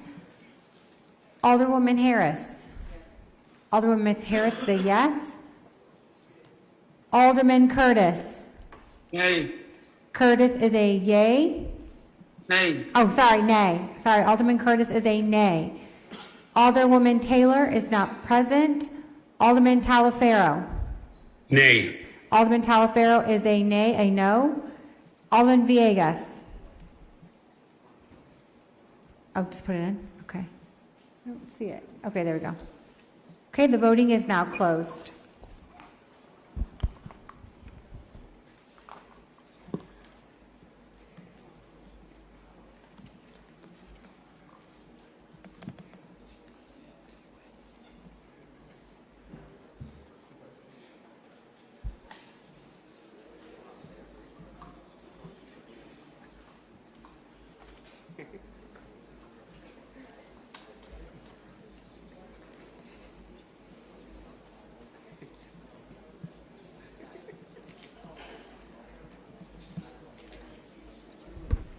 You can't change your vote once the voting is closed. Did I close the vote? Yes, you did. I'm pretty sure I said closing the vote. Did I announce closing? I cannot remember. Did I announce that we closed the vote? But he has not read the vote, but I closed the vote. Okay.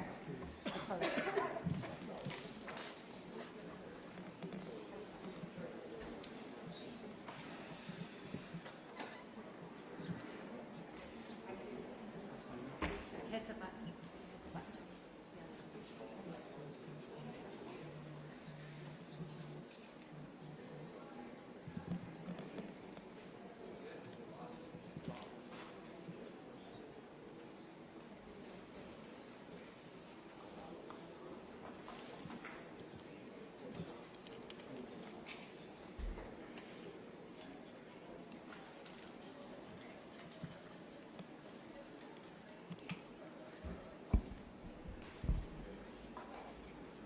Okay, thank you. The decision of the chair has been overruled. Alderman Wagasback, do you wish to continue to move forward with your motion?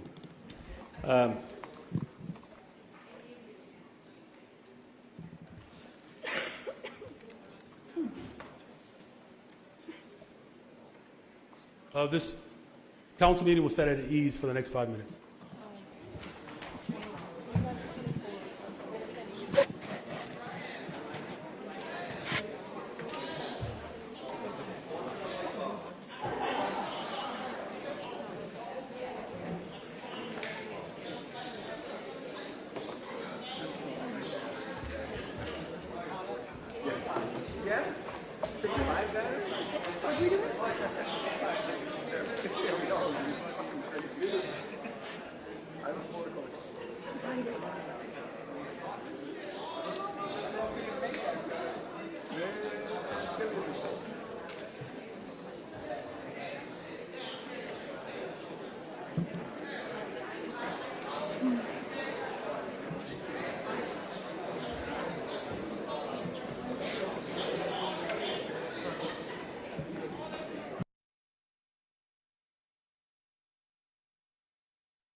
There's a saying in life, you reap what you sow, plus more. Plus more. So if you don't know, if you plant a little seed in that little cup of dirt, no one flowers, multiple. That's why the Bible says, so good seed. So, what happened? I broke everything. Good seed. But you don't know, you spread bad seed. Is he accidentally supposed to go? You used to have to handle that. You don't know the other stuff that's going to come. And the further knowledge y'all raise this girl snuck out her room to go to this party because she wanted to step away so bad. Her mother told her nothing. She said, I'm going to get on the front of this family. I'm going to call taken. I'm going to get a book. She snuck out. Her mother was worried. Just to the max. Got home, took her phone, put her on punishment, and whooped her. Or in the middle of her room. She didn't expect it. She didn't factor that. She didn't factor that. Just that unknown. That unknown. She tried to sow good seeds in life. She tried to sow good seeds in life. That's different between making mistakes. Intentional.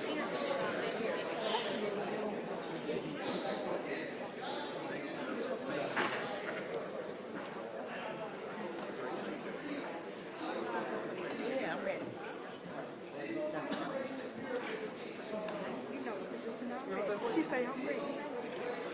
Where you at, my love?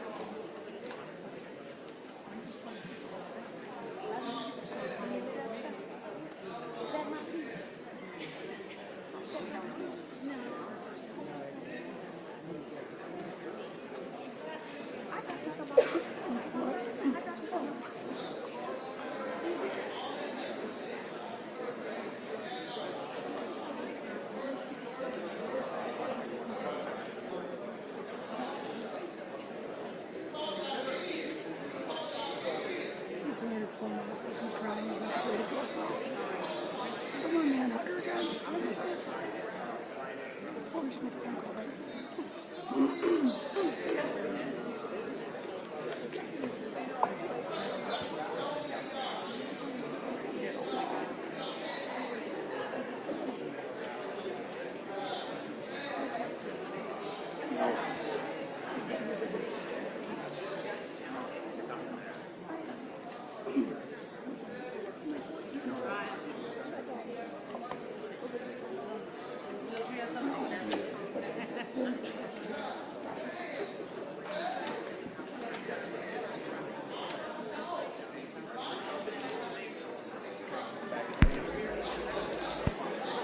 This meeting will reconvene.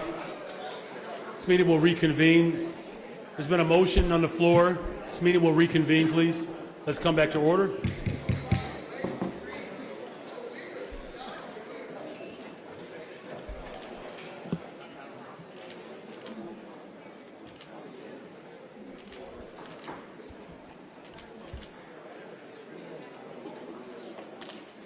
There's a motion on the floor by Alderman Wagasback to invoke Rule 50, censure.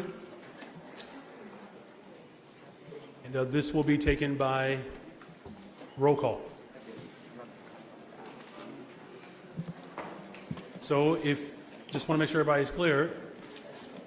There's a motion on the floor to invoke Rule 50. If you are in support of invoking the rule to apply censure, the vote is a yes. If you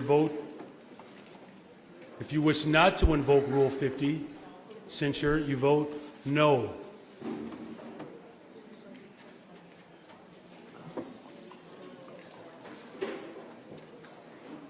Just a second.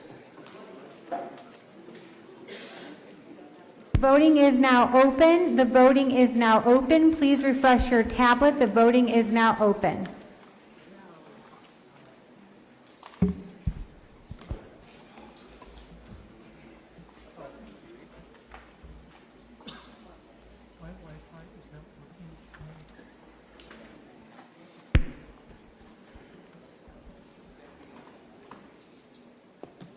Hit refresh on your device. Raise your hand if you have an issue with your device.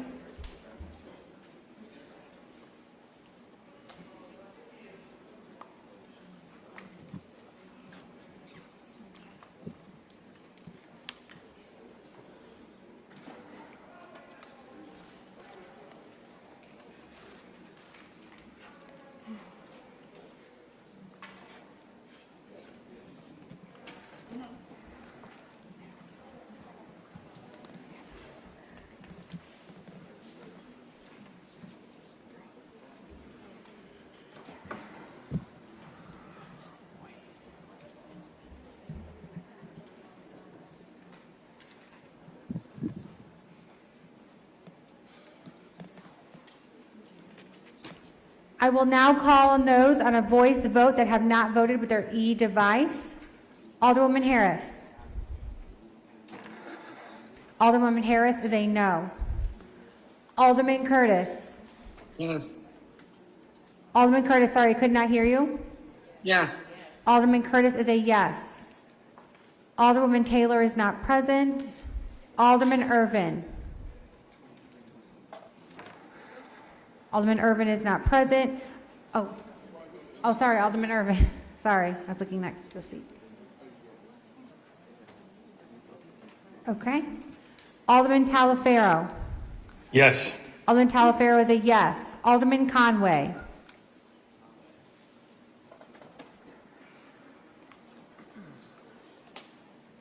Alderman Conway. No. Alderman Conway is a no. Alderwoman Mitz. Alderwoman Mitz. She's walking. I'll come back to you, Alderwoman Mitz. Alderman Sposato. Alderman Sposato is not present. Back to Alderwoman Mitz.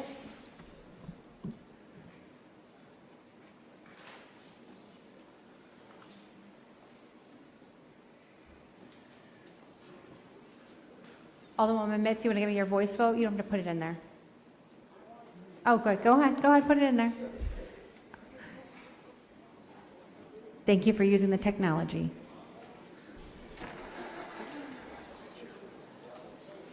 Has all who voted wished to vote? Anyone in the back chambers? I don't want to miss anyone. Okay, that's what I thought. Alderman Sposato, voice vote. Can someone? This is for the censure vote. That was for the motion to take it to the floor. This is for, okay.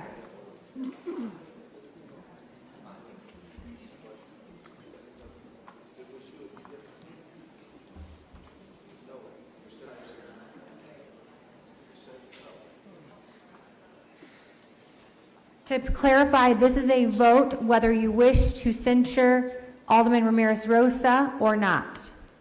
A yes vote is to do, a no vote is to not.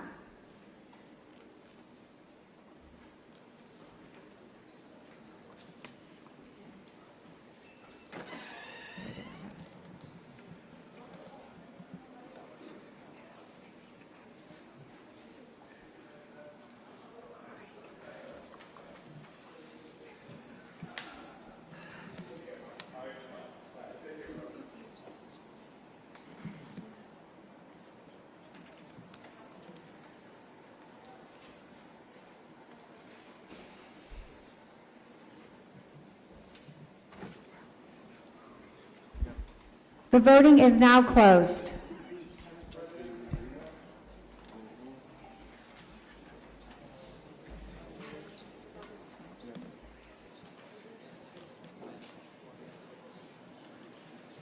Chair recognizes Alderman Lopez.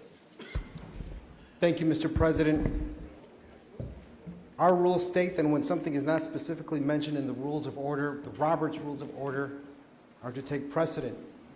And in instances when an individual is the subject of censure, according to the Roberts Rules of Order, they are not allowed to cast a vote with regards to their future, which would mean Alderman Carlos Ramirez Rosa's vote is not acceptable in this motion.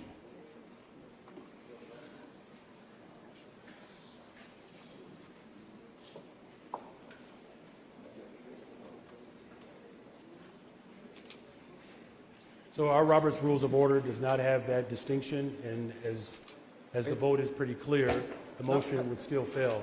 Chair recognizes Alderman Riley. Thank you, Mr. President. I'm sorry, but I think You don't have to council may apologize. be understanding Robert's rules improperly. The city council's lawyers, the folks that work for us and advise us, the Legislative Reference Bureau, have informed me that no, in fact, Alderman Lopez is correct in that Robert's rules do apply here, and the subject of a censure motion cannot vote. And so Alderman Lopez is correct. Again, the city council's lawyers are advising us this, not the mayor's lawyer.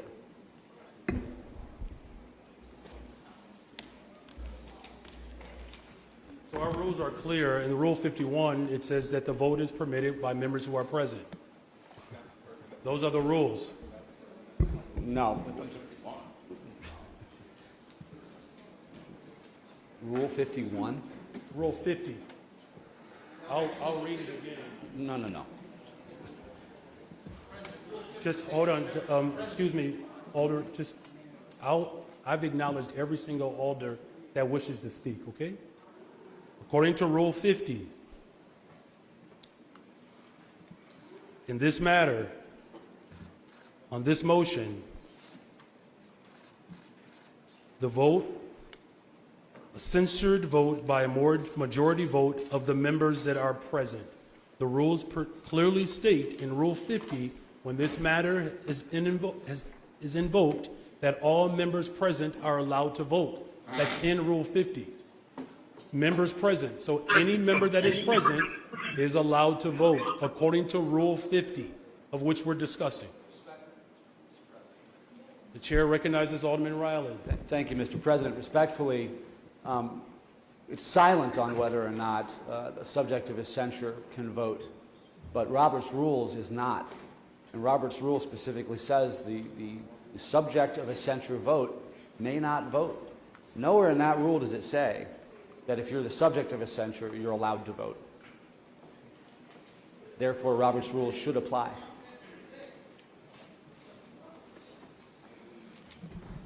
And if that's the case, Mr. President, you'd have the opportunity to cast the tie-breaking vote.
All right, thank you very much, because I think it's important that we model behavior. I want to demonstrate some collaboration here. If I allow for the Roberts Rules to be applied, Alderman Rosa's vote will not be applied, and then I'll be prepared to cast my vote in the case of a tie. So, in the spirit of modeling, I will allow for the Roberts Rule of Order to guide us here, because I think it's important that I model the behavior that I expect from this body in the city of Chicago. And so we will remove Alderman Rosa's no vote, which will move the vote to a tie.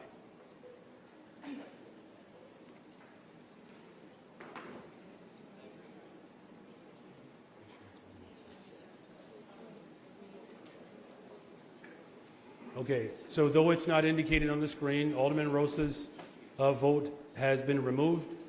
And so there are 24 yeas, there are 25 nays. Sorry, 24 yeas and 24 nays on the motion to censure. And it has been removed. Thank you all. So on this matter, for the motion to consider to censure Alderman Ramirez Rosa, I vote nay.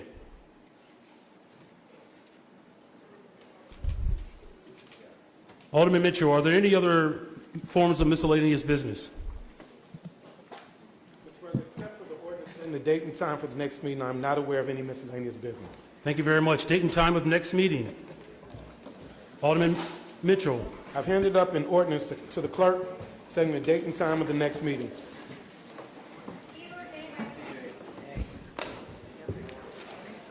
Clerk, please read the ordinance. Be it ordained by the City Council of the City of Chicago, Section 1, the next regular meeting of the City Council of the City of Chicago shall be held on Thursday, November 9th, 2023, beginning at 4 p.m. in the Council Chamber on 2nd floor in City Hall, 121 North of South Street, Chicago, Illinois. This ordinance shall take effect and be forced from after its passage. Gregory Mitchell, Alderman 7th Ward. Thank you. Alderman Mitchell. It's in the omnibus. Hearing no objections, so ordered. Omnibus, Alderman Mitchell. I move that matters in the omnibus be passed by the first most favorable roll call vote by the Budget Committee and associated unsuccessful motion to reconsider. Hearing no objections, so ordered. Alderman Mitchell on the motion to adjourn. There being no further business before this body, I move that we adjourn. Hearing no objections, so ordered. The meeting is adjourned. November 9th.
That's good to go.